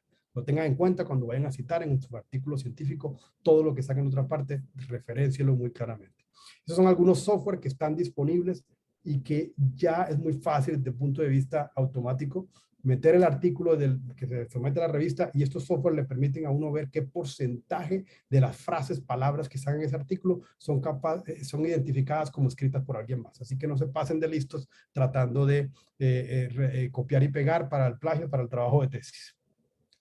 Retraction, la retracción es las últimas 2 ideas que tenía. Retracción es cuando un artículo se descubrió que hizo algo malo, algo incorrecto, algo antiético y hay que retraerlo. Hay que retractarlo y no funciona más. El último artículo de pediatría verdaderamente importante fue hace pocos meses, que hubo una retracción en la revista JAMA Pediatrics, que tiene que ver con una publicación sobre el impacto de las máscaras faciales en niños sobre los niveles de dióxido de carbono. Este artículo decía que los niños tenían el uso de máscaras en niños, y esto estoy hablando de algo que se publicó hace pocos meses, tiene un impacto tan importante en los niveles de dióxido de carbono que prácticamente los niños no podían usar máscaras. Independiente de lo que nosotros pensamos de las máscaras en los niños, este artículo estaba falseado, tenía datos incorrectos y era mala ciencia. Y por eso hubo que retractarlo. Y pueden ver el aviso arriba que dice que el artículo está retractado si ustedes acceden a él en JAMA Pediatrics.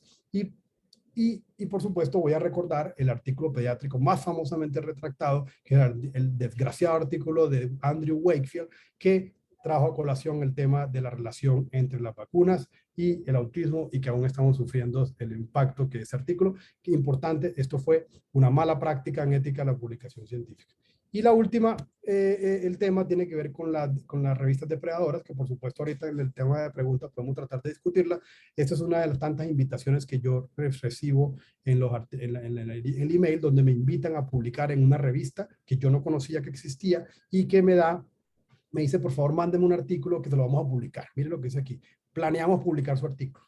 Solamente para recordarle que si una revista los invita a ustedes a publicar un artículo, a que manden el artículo y que se lo vamos a publicar, eso es una mala conducta porque ninguna revista se puede comprometer a publicar su artículo. Tiene que pasar todo un proceso estructurado de revisión por pares para poder decir que eso es verdadera ciencia y que va a ser publicada. Cuando ustedes reciban una invitación a publicar, sean muy críticos y no caigan en la idea de que la invitación es adecuada. Voy a parar allí por temas de tiempo. Este es mi correo electrónico. Esta es la red social, la única red social prácticamente que tengo. Encantado de resolver preguntas y de hablar de otras cosas antiéticas que hay en la investigación científica. Muchas gracias, doctora Olga, nuevamente por la invitación y perdón si me pasé el tiempo que no sabía cuánto era. Muchas gracias. Muy bien, muchas gracias. Tema muy interesante, doctor Flores, realmente apasionante, nos deja muchas inquietudes, pero también nos deja muchos compromisos y nos deja muchas enseñanzas. Vamos a darle la palabra a la doctora Andrea Ramírez. Démosle, por favor, Andreita, para la cámara y permitamos compartir con la doctora Andreita y ahorita hacemos las preguntas. Gracias, doctora Vaquero. ¿Ahí pueden ver mi pantalla? Sí, perfecto, está bien. Muy bien, Andrea. Bueno, Gracias. listo, perfecto. Bueno, pues tengo que reconocer que me dio pena no tener slides, entonces rápidamente hice varios slides para ustedes con una información que quería compartir con ustedes hoy. Entonces, bueno, pues hay que agradecerle al doctor Iván Flores, tocó unos temas supremamente importantes. Lo que yo quería comentar hoy va enfocado a la ética de la publicación y de la investigación en medio de la pandemia. Pienso que es importante también tener en cuenta que las emergencias y estos desastres sanitarios también traen unos dilemas éticos muy importantes, no solo a la hora de publicar, sino también a la hora de investigar. Voy a ser breve, pero pienso que este tema es muy importante. Aquí, digamos que no solamente por la infodemia y por todo el tema de la desinformación que ha traído la pandemia de la COVID-19, estamos teniendo problemas, sino también los investigadores. Actualmente vivimos en un mar de papers y de preprints que realmente es muy difícil analizar y a veces poder filtrar cuál es la información que realmente puede servir, pero también un poco cuáles son esos retos éticos que han estado detrás de ellos. Este slide lo traje como cortesía de un curso de comunicación de riesgo que tomé en Harvard hace un mes. Y obviamente ellos hablan de que la publicación durante la pandemia trae un reto gigante, porque en este momento, y eso sí es algo que estamos viviendo, todos nosotros, pues los investigadores corremos para poder producir resultados no solo novedosos, sino también resultados que tengan un impacto y que permita resolver las preguntas más importantes relacionadas con la COVID-19 y con el coronavirus. Pero también las revistas están corriendo para poder publicar estos resultados y también obviamente hay una presión muy fuerte de la prensa y de los medios para poder diseminar estos resultados a un público que está en pánico, un público que tiene muchísima incertidumbre y durante estos casi 2 años pues hemos vivido en ese constante descubrimiento de nueva información, de nuevos hallazgos científicos, pero también de mucha desinformación e información que no es apropiada. Aquí este comentario que está a la izquierda de Nature Human Behavior lo que dice es que la naturaleza de la emergencia sanitaria de estas dimensiones que vivimos necesita garantizar publicaciones aceleradas para compartir esos hallazgos científicos, pero que es muy importante salvaguardar la integridad de esta evidencia científica. Por supuesto, los investigadores y todo el proceso de la investigación y del proceso pues, científico ha garantizado esa integridad pues, en la medida de lo posible. Y obviamente la velocidad que viene con esta pandemia y la necesidad de descubrir nueva información ha hecho que muchos de estos procesos, digamos, hayan sido pasados por alto. Entonces, la ética no solo se trata del comportamiento de las personas involucradas en la investigación, sino también en medio de una emergencia sanitaria como la nuestra, hay unos dilemas muy fuertes relacionados desde el nivel macro, que son políticas, financiadores, reguladores, instituciones de investigación, revistas y otros actores influyentes para poder dar forma y limitar las posibilidades de la investigación ética realizada sobre el terreno. Por supuesto, todo lo que hemos aprendido de metodología de la investigación, de consentimiento informado, del grupo control, como le dice el doctor Flores, de la capacidad de los individuos para poder decidir si quieren participar o no, de tener en cuenta esas vulnerabilidades en algunos grupos de la población, pues mucho de eso se ha pasado por alto con el afán de generar información. Y hay que hacer aquí una reflexión muy fuerte porque no es investigar por investigar, sino que durante problemas como los que estamos viviendo en la actualidad hay que echar un paso atrás y decir, bueno, ¿cómo vamos a organizar esto? Por supuesto, como investigadores todos queremos producir y más información en el tema más relevante que hay en este momento, que es la COVID-19, pero hay que tener varias cosas en cuenta. Bueno, entonces, ¿cuáles son los desafíos, los desafíos éticos que presenta la investigación en emergencias sanitarias globales? Entonces, lo primero es que hay que tener mucho cuidado porque, por supuesto, la toma de decisiones a nivel político pueden dificultar la actuación ética a la hora de hacer investigaciones. Adicionalmente, hay un factor que es muy importante, que es la incertidumbre, y también entender un poco cuáles son esos marcos éticos que se pueden aplicar en estas circunstancias que son singulares y que también son desafiantes. Prácticamente creo que como investigadores nunca habíamos tenido que hacer investigación en una circunstancia tan extraña como la que hemos vivido en los últimos 2 años. Y además porque se exige una investigación interdisciplinaria y multidisciplinaria, pero hay diferentes marcos éticos en estas investigaciones. Entonces aquí también hay temas muy interesantes para tener en cuenta. Hay unos marcos en epidemiología clínica, unos marcos en epidemiología social, pero nosotros estamos rodeados de otros profesionales, de antropólogos, de psicólogos y otra serie de personas que nos acompañan en estos proyectos, y ahí es donde hay que tener mucho cuidado. Aquí la Organización Mundial de la Salud ha propuesto unos estándares éticos, qué pena no son de poner esta cámara, bueno, voy a esconderla aquí mientras tanto.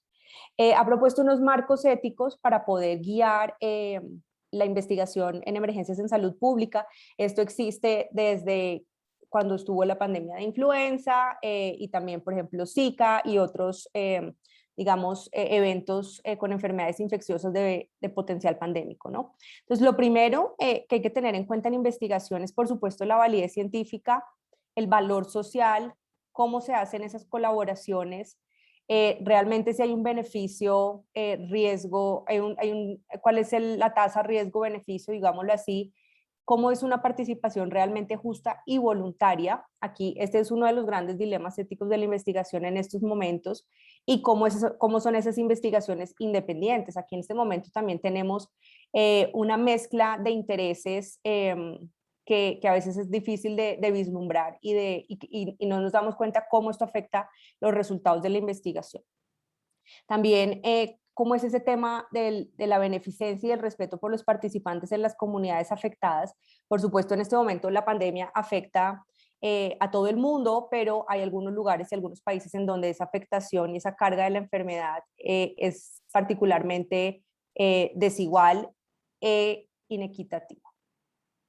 Bueno, aquí también me encontré este reporte fantástico sobre cómo hacer investigación en emergencias en salud global del Instituto Nuffield, y pues quería compartirles algunas cosas. Entonces, lo primero es que estas emergencias nos ocupan a todos, tienen muchas causas, no solo infecciosas, sino desastres naturales y desastres provocados por el hombre, como el cambio climático y otros accidentes que vamos a empezar a tener que tener en cuenta para poder seguir haciendo investigación, conflictos y desplazamiento masivo.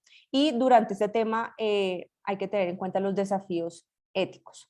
Los diferentes tipos de investigación en este marco pueden ayudar a la comprensión de las preocupaciones de las personas afectadas por la emergencia, también entender un poco cómo los servicios de emergencia pueden priorizar a diferentes sujetos, también hacer diagnósticos más rápidos, más fáciles, dependiendo del contexto, y por supuesto tiene que ver todo con el tratamiento, desarrollo de nuevas vacunas, desarrollo de tratamientos para enfermedades que no se podían tratar o para las cuales no conocemos el tratamiento, y cuáles opciones de tratamiento ayudan a que las personas mejoren. Adicionalmente, adaptar las formas de atención a las personas. Entonces, en este caso, por ejemplo, durante la pandemia, cómo hacer el triage, cómo poder optimizar los recursos para poder atender a los enfermos más graves y quienes debían recibir el tratamiento o no. Y también cómo recopilar esa información, sobre todo en vigilancia epidemiológica, para entender bien cómo están esas poblaciones viéndose afectadas y evaluar un poco los servicios de salud. Aunque esto parezca que no es investigación, realmente de aquí surgen todas las preguntas de investigación, y durante la pandemia a eso nos hemos visto, digamos, abocados. Por ejemplo, muchas veces me han preguntado, esto que queremos hacer relacionado con personas con la prueba PCR positiva, ¿esto requiere un comité de ética? ¿Esto que vamos a hacer de vacunación con la Secretaría de Salud, esto será que requiere un comité de ética? Aquí es donde uno empieza a tener esos dilemas y a pensar realmente, bueno, esto cómo debería tener un marco ético para cuidar a todos estas poblaciones que también podrían ser sujetos de investigación. Bueno, entonces, ¿cuáles son los desafíos? También, por ejemplo, tener en cuenta preguntas sobre el poder y la influencia. ¿Eso qué quiere decir? ¿Cómo influyen de manera significativa estas investigaciones en las personas más afectadas por la emergencia? A la hora, por ejemplo, ¿cómo podemos decidir dónde, cuándo y cómo hacemos esa investigación y en quiénes deberíamos hacerlo? Pero también hay que tener en cuenta que en investigación pues hay que tener mucho cuidado con los sujetos vulnerables que no tienen esa capacidad 100% pues voluntaria y autónoma de decidir participar o no en la investigación. También hay que tener en cuenta cuáles son esas preguntas y el diseño de estudio apropiado para poder implementar esos estudios, sobre todo en contextos difíciles. Aquí hay un tema muy importante que es el consentimiento informado, ¿no? Entonces, durante la pandemia ya no hicimos en algunos casos el consentimiento escrito por el tema de la posibilidad de la transmisión, entonces el consentimiento verbal, pero todo el proceso también estaba enmarcado en unas bases que tenían que ser éticas, porque por supuesto que una persona muerta del pánico de pensar que se va a morir porque está infectado de COVID, seguramente tiene más posibilidad de decir que sí a participar en un ensayo y en un experimento comparado con una persona que no está infectada con coronavirus. Aquí empiezan a surgir un montón de cosas que al final se van a ver reflejadas en la publicación y que también van a influir, digamos, en los resultados, por supuesto, y que, por ejemplo, como lo decía el doctor Flores, los editores tienen que estar muy pendientes de ese tipo de sesgos. Bueno, también, por ejemplo, con las muestras biológicas, cuándo estas muestras pueden ser utilizadas, cómo se deben almacenar, para qué otros análisis adicionales se podrían aprovechar y cuánto tiempo se deben guardar. Aquí también hay unas preguntas supremamente interesantes. ¿Cuánto tiempo tengo que guardar esos hisopados nasofaringios? ¿Para qué los puedo utilizar? ¿Qué análisis genéticos se pueden desarrollar? Entonces, aquí lo que sugieren el Instituto Nuffield y la Organización Mundial de la Salud es que uno debería hacerse unas preguntas a la hora de tener en cuenta si iniciar una investigación o no. Entonces, ¿cómo deben esos estudios con, por ejemplo, nuevos tratamientos equilibrar los intereses de las personas, ¿sí? Que pueden requerir un acceso inmediato a ese estudio, a ese ensayo o a ese experimento, si les brinda la mínima posibilidad de supervivencia, por ejemplo? ¿Cuáles son esos intereses más amplios en las comunidades? O sea, ¿quién se puede beneficiar realmente a largo plazo y más rápidamente de los beneficios y de los resultados de la investigación? Se debería dar a las personas la opción de optar o no de participar en la investigación si realmente es un bien público. Y también el uso de los datos personales de las historias clínicas para mejorar la atención en los sistemas de salud. Esos datos que tanto hemos protegido antes, ¿cómo los podemos utilizar ahora cuando se requieren respuestas inmediatas ante un desafío tan grande como una pandemia? También, ¿cómo negocian estas organizaciones de investigación los intereses de los trabajadores, de los participantes en requisitos de salud y seguridad? ¿Cómo se gestionan las investigaciones, por ejemplo, en el tema de rendición de cuentas? ¿A quién le damos los resultados? ¿Cómo se van a ver beneficiadas esas comunidades, los gobiernos, los patrocinadores y los empleadores en general? Aquí también es muy interesante ver, por ejemplo, el tema de las vacunas que no lograron el umbral de efectividad suficiente, cuáles son los desafíos éticos relacionados con esos grupos que participaron. Aquí en Colombia hubo varias que tuvieron algunos de esos problemas.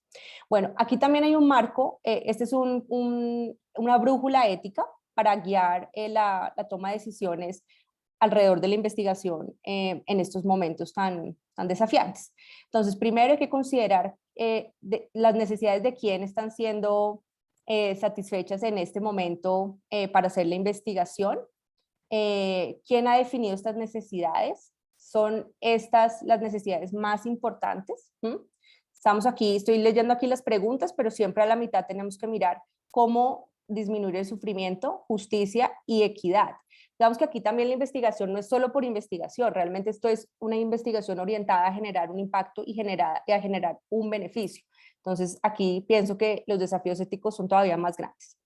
Y por supuesto, demostrar respeto por todas las comunidades. Entonces, cómo las comunidades van a estar involucradas en la consecución de esa investigación, cómo el diseño de la investigación va a ser sensible en algunos lugares, qué se puede hacer para que los participantes sean tratados durante todo el ciclo de la vida y cómo se van a entregar esos resultados, que es algo que yo siempre he tenido, en lo que siempre he sido muy enfática, y es que no podemos ser un helicóptero y recolectar datos y luego irnos y no dejar absolutamente nada de información ni de, digamos, que los resultados generen un impacto y se traduzcan.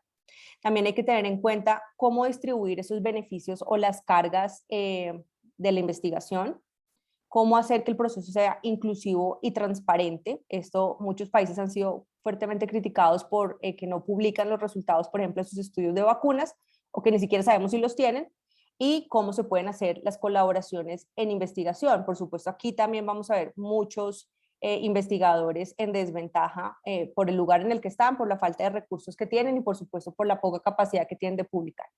Bueno, aquí están, por ejemplo, los actores más importantes a la hora de hacer investigación en emergencias en salud. Entonces, por supuesto, en la mitad siempre va a estar la comunidad afectada, pero es que en este momento son todos los países, aunque hay algunos, como les digo, que están más afectados. Y obviamente tendremos a los gobiernos y organizaciones intergubernamentales, organizaciones, ¿cómo se llama? Las NGOs son, bueno, organizaciones no gubernamentales, redes internacionales y regionales de investigación, obviamente financiadores comerciales y financiadores del sector privado. A todos ellos hay que tenerlos en cuenta porque en este momento en el que estamos haciendo investigación relacionada con el coronavirus, están todos ellos generando unas presiones importantes en todos los proyectos de investigación, por más que no los tengamos en cuenta. Ya entonces, para finalizar, hay que tener en cuenta, como el doctor Flores lo estaba mencionando, digamos, los aspectos más importantes de la ética en la publicación, ahora sí, luego hablar de todos los problemas en investigación, ahora en la publicación, como esta velocidad que trae la pandemia, que nos obliga a todos a generar mucha información rápidamente, está empeorando el tema de contribución inapropiada del autor, fabricación y falsificación de datos. Toda la información que se está generando en este momento, ¿será que hay posibilidad de revisarla toda? ¿Será que se nos están escapando algunos artículos de mala calidad? El tema de plagio es fundamental en este momento. El tema de la publicación en pizza, que uno reparte todos los resultados y los manda a muchos lugares. Y el tema de publicaciones redundantes. Por más que la pandemia lleve 2 años, en este momento la producción es impresionantemente alta. Y ya para terminar, pues el tema de los preprints. Definitivamente este tema de los preprints durante la pandemia ha sido un tema muy problemático, tomar decisiones en salud en tiempo real para también cambiar las políticas en salud. Ha sido, digamos, caminar sobre una caja de huevos, porque basados en preprints esto tiene unos problemas muy graves desde el punto de vista ético, desde el punto de vista de que no ha pasado por el proceso de una revisión por pares exhaustivo, que no ha tenido la capacidad de madurar y que por supuesto no sabemos si esos datos son falsos, si se puede reproducir los análisis que se realizan. Por lo tanto, lo que se recomienda en este momento es que pensemos que estamos casi 6 papers antes, o sea que todo lo que es preprint, digamos que va a tener, hay que darle una espera porque todos los resultados podrían ser, y no es tan contundente como lo que se muestra en los resultados. Por lo tanto, aquí es un llamado a tener muchísima precaución, sobre todo a la hora de implementar estos resultados y durante la pandemia. Entonces, creo que dejo por ahí para que podamos conversar un ratito. Muchas gracias. Muchas gracias, doctora Ramírez. Excelente, nos puso en un tema de actualidad, donde además el ritmo de la investigación y se cuestiona uno el ritmo de la publicación con todo lo que anteriormente ya charlábamos con el doctor Flores. Invitamos al doctor Flores para abrir una serie de preguntas, inquietudes muy importantes que hemos venido recogiendo durante el curso de la semana para nuestro webinar del día de hoy. Doctor Flores. Ya estoy. Y pon tu micrófono, Andrea, por favor. Muchísimas gracias, excelentes presentaciones. Los dos temas, o sea, muy pertinentes y perfectamente complementarios. Muy interesante el tema de la sobrepublicación y de la cantidad de, pues, o sea, siempre ha sido un reto mantenerse al día y tener como la posibilidad de decidir qué tomo de todo lo que hay publicado y de dónde escojo o dónde miro y qué miro. Y si eso era difícil antes, pues durante el tiempo de pandemia, pues claramente Ha sido un reto para todos nosotros y es muy difícil encontrar el valor real de esas publicaciones y pues el tema ético tiene una cabida muy importante aquí también, porque es que estamos esperando información, necesitando información y es difícil saber de dónde obtenerla de manera adecuada. Así que muy oportuno, muchísimas gracias a los dos por las presentaciones. Y pues no sé si quieran hablar un poco sobre esa avalancha de verdad de publicaciones que tenemos y cómo hacer para tratar de identificar con cuál nos quedamos y qué es lo que tiene validez y qué no. Yo quisiera iniciar haciéndoles una pregunta con la que cerró el doctor Flores y abrió la doctora Ramírez, y es el tema del seguimiento a resultados de publicaciones. Claro, la pandemia ha sido hace que se den muchas publicaciones, se muestren muchos resultados, pero el doctor Flores nos dio unos ejemplos de cuando no se siguen los resultados, porque ya pasaron 12 meses, pero no tenemos resultados. Entonces yo quisiera preguntarles frente a ese tema, porque ese tema impacta. De pronto lo que dijimos hace o lo que se publicó hace 8 meses no es lo que podemos en este momento realmente ver como cierto. ¿Qué podemos hacer en ese escenario? Doctor Flores, doctor Andrea. Empecemos con Andreita. Gracias, doctora.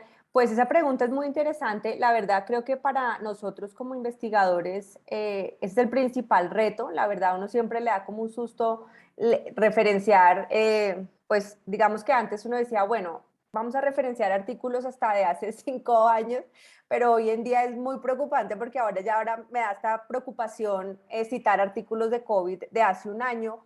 Y es porque esta ciencia y este cuerpo de conocimiento ha cambiado impresionantemente. Yo creo que, pues en mi caso, lo que más me ha servido es pues utilizar las herramientas de análisis crítico de la literatura y sobre todo buscar la metodología, una metodología robusta, más que el tema de los resultados. Los resultados se pueden distorsionar muy fácilmente.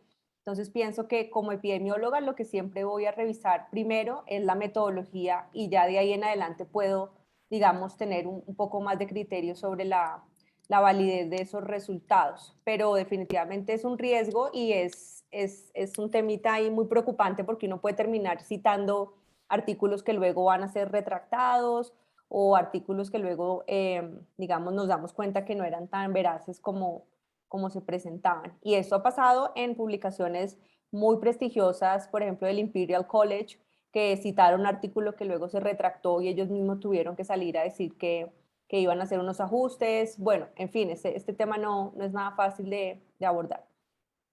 Doctor Flores. Requete difícil porque es difícil para nosotros que trabajamos todos los días con la investigación. El doctor Andrea habló de lectura crítica, primer paso. Es decir, es súper importante hacer lectura crítica, todo el tema de lectura crítica en las universidades con los residentes, repasar todo esto, porque esto es clave.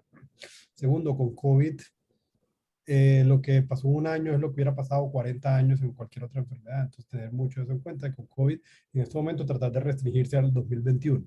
Es lo primero que yo les digo. En estos momentos, a la literatura del 2021, porque mucho se ha retractado. O, tercer tema que también la doctora Andrea tocó, son los preprints. Problema bueno y malo. Grandes beneficios, grandes desventajas. Entonces, los preprints, ojalá no tuviéramos que tomar decisiones con preprints. Ya no estamos al inicio de la pandemia, que no había nada de evidencia, ya hay muchas cosas que se saben, otras que no. Entonces los preprints no han pasado por la revisión por pares y es un arma de doble filo tomar decisiones con ellos. Así que tratar de que sea una revista ya publicada, de que haya pasado por revisión por pares, y las retracciones le pasan a los editores más importantes del mundo. El ejemplo que mostré con las mascarillas de niños, ese fue un artículo que pasó por revisores pares y por los editores de JAMA Pediatry, la revista más importante de pediatría del mundo. Si les pasa a ellos que se equivocaron, nos puede pasar a cualquiera. Solo hay que buscar las herramientas para tratar de hacerlo más críticamente, pero no es para nada fácil. Desde nuestro webinar anterior quedamos con un tema y era los pagos para publicación. Las revistas que ahora exigen pagos para publicación.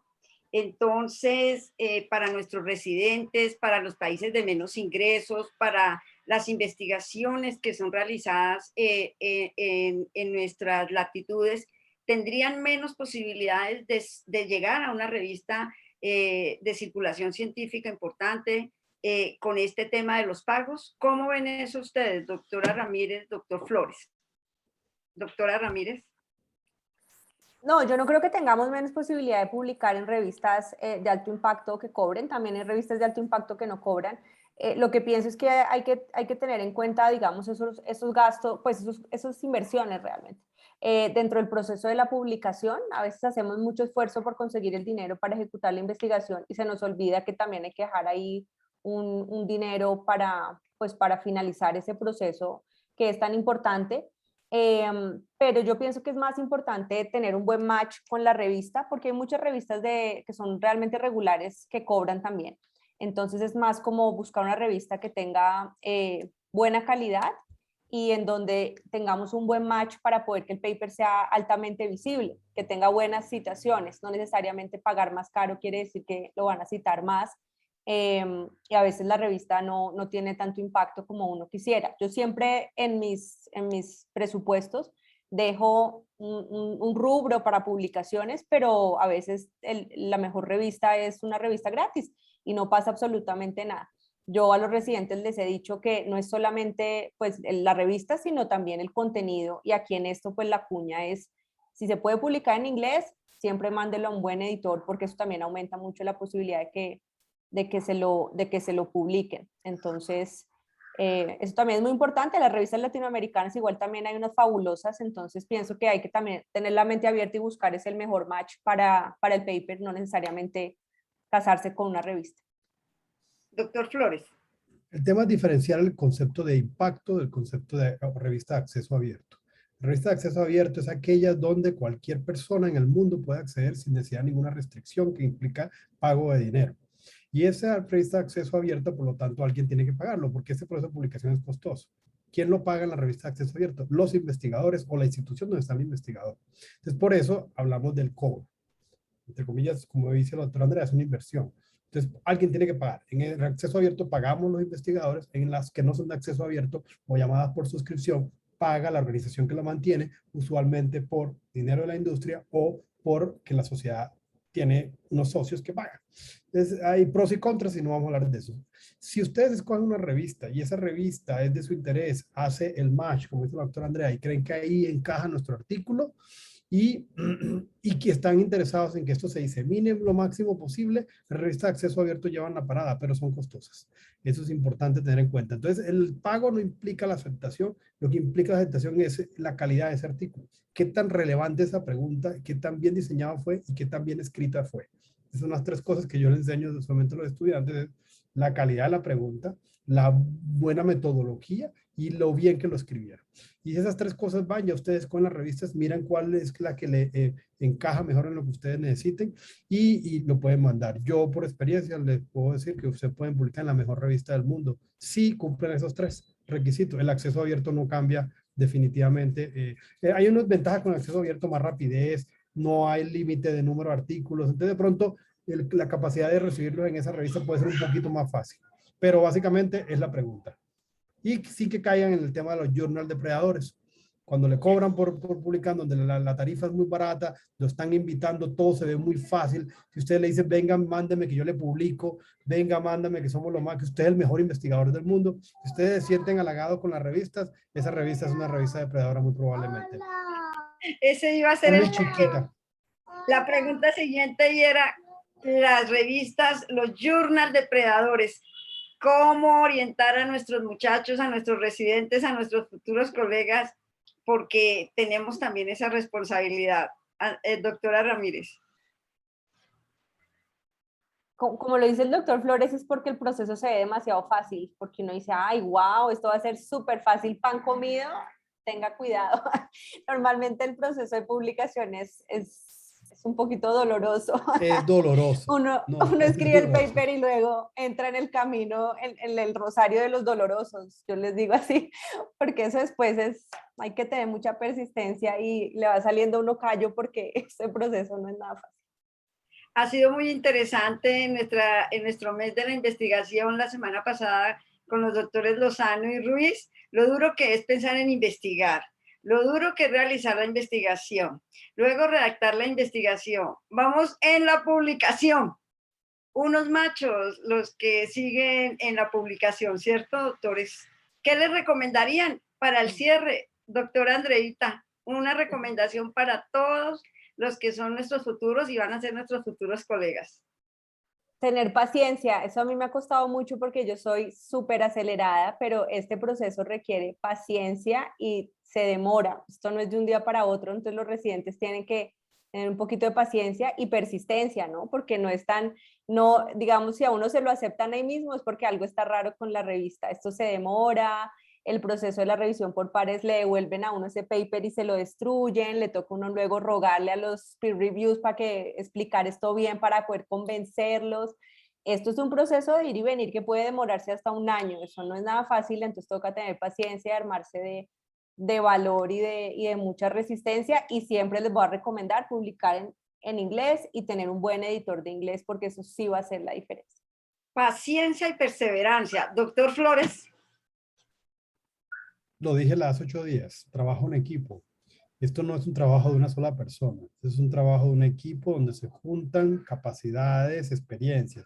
Si yo soy un residente de pediatría interesado en investigar, hacer investigación, adelante, trabaja en equipo con su pediatra, su profesor, con una persona que tenga más experiencia de investigación, que haya publicado más, haga un equipo desde el principio y aprendan de esas personas que yo todavía sigo aprendiendo de profesores míos. Entonces, eso es una cosa que hay que sacarle el jugo a las personas que tienen más experiencia en la publicación, en todo sentido, en dónde publicar, en cómo escribir, en cómo responder a los evaluadores, todo un arte también, para poder convencer en la forma en que uno está tratando de hacer los cambios, ¿listo? Entonces, tengo la niña aquí al lado, entonces la escucharán. Salió el depredador ahí. Ahí salió la depredadora diciendo que papá, que qué hubo. Está Y publicado. entonces, a la única adicional es red, trabajo colaborativo, no solo con las personas que tienen en su entorno, sino con personas que tienen cosas que ustedes no son capaces de ver, con otro investigador, con otra persona de otra universidad, de otro hospital, inclusive con personas de otras áreas del conocimiento. Es impresionante lo que uno aprende al respecto, solo para que lo consideren. Y por supuesto, todo lo que dijo la doctora Andrea, escribir en inglés es ideal, hacer el esfuerzo, tener paciencia y seguir escribiendo y corrigiendo. Esa es una cosa de darle continuamente. Muchas gracias, doctora Ramírez, doctor Flores.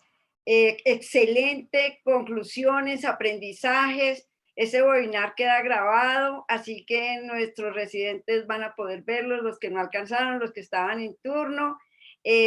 Los vamos a invitar a todos para nuestra webinar de hoy en 8 días. Vamos a hablar de la revista Pediatría, el ayer y el mañana. Vamos a ver toda la historia de 80 años de esfuerzo y qué nos espera para el mañana. Muy interesante. Doctora Bucher, hagamos el cierre. No, sobre todo para que nos manden, para que piensen en la revista como una alternativa y una opción para que tengamos en cuenta que la publicación de nuestras patologías, de lo que vemos nosotros en el día a día, de lo que tenemos aquí, de los casos que tienen interesantes, vale la pena publicarlos en la revista nacional, y hacer crecer esta revista depende de todos nosotros. Entonces, tanto de los investigadores como de los epidemiólogos, como de los que están trabajando en campo y buscando qué publicar, tener en cuenta la revista para eso. Esperamos que próximamente las noticias sean buenas y tengamos la indexación. Así que vamos a volvernos más sexys para que nos manden trabajos y artículos para publicar. Muchísimas gracias por las intervenciones excelentes. Qué rico haber podido compartir con la familia del doctor Montoya y con las personas que trabajaron con él en este tema que le apasionaba el tanto. Y pues realmente pienso que ha sido una reunión muy, muy fructífera y que da muchas lecciones para las personas que están interesadas en publicar y en investigar. Muchas gracias de verdad, descansen, vaya y atiende el depredador de 2 patas y esperamos vernos próximamente. Muchas gracias. Muchas gracias, doctor. Chao, gracias. Feliz Hasta noche. luego, que estén bien. Adiós. Chao. Un abracito. Un abrazo.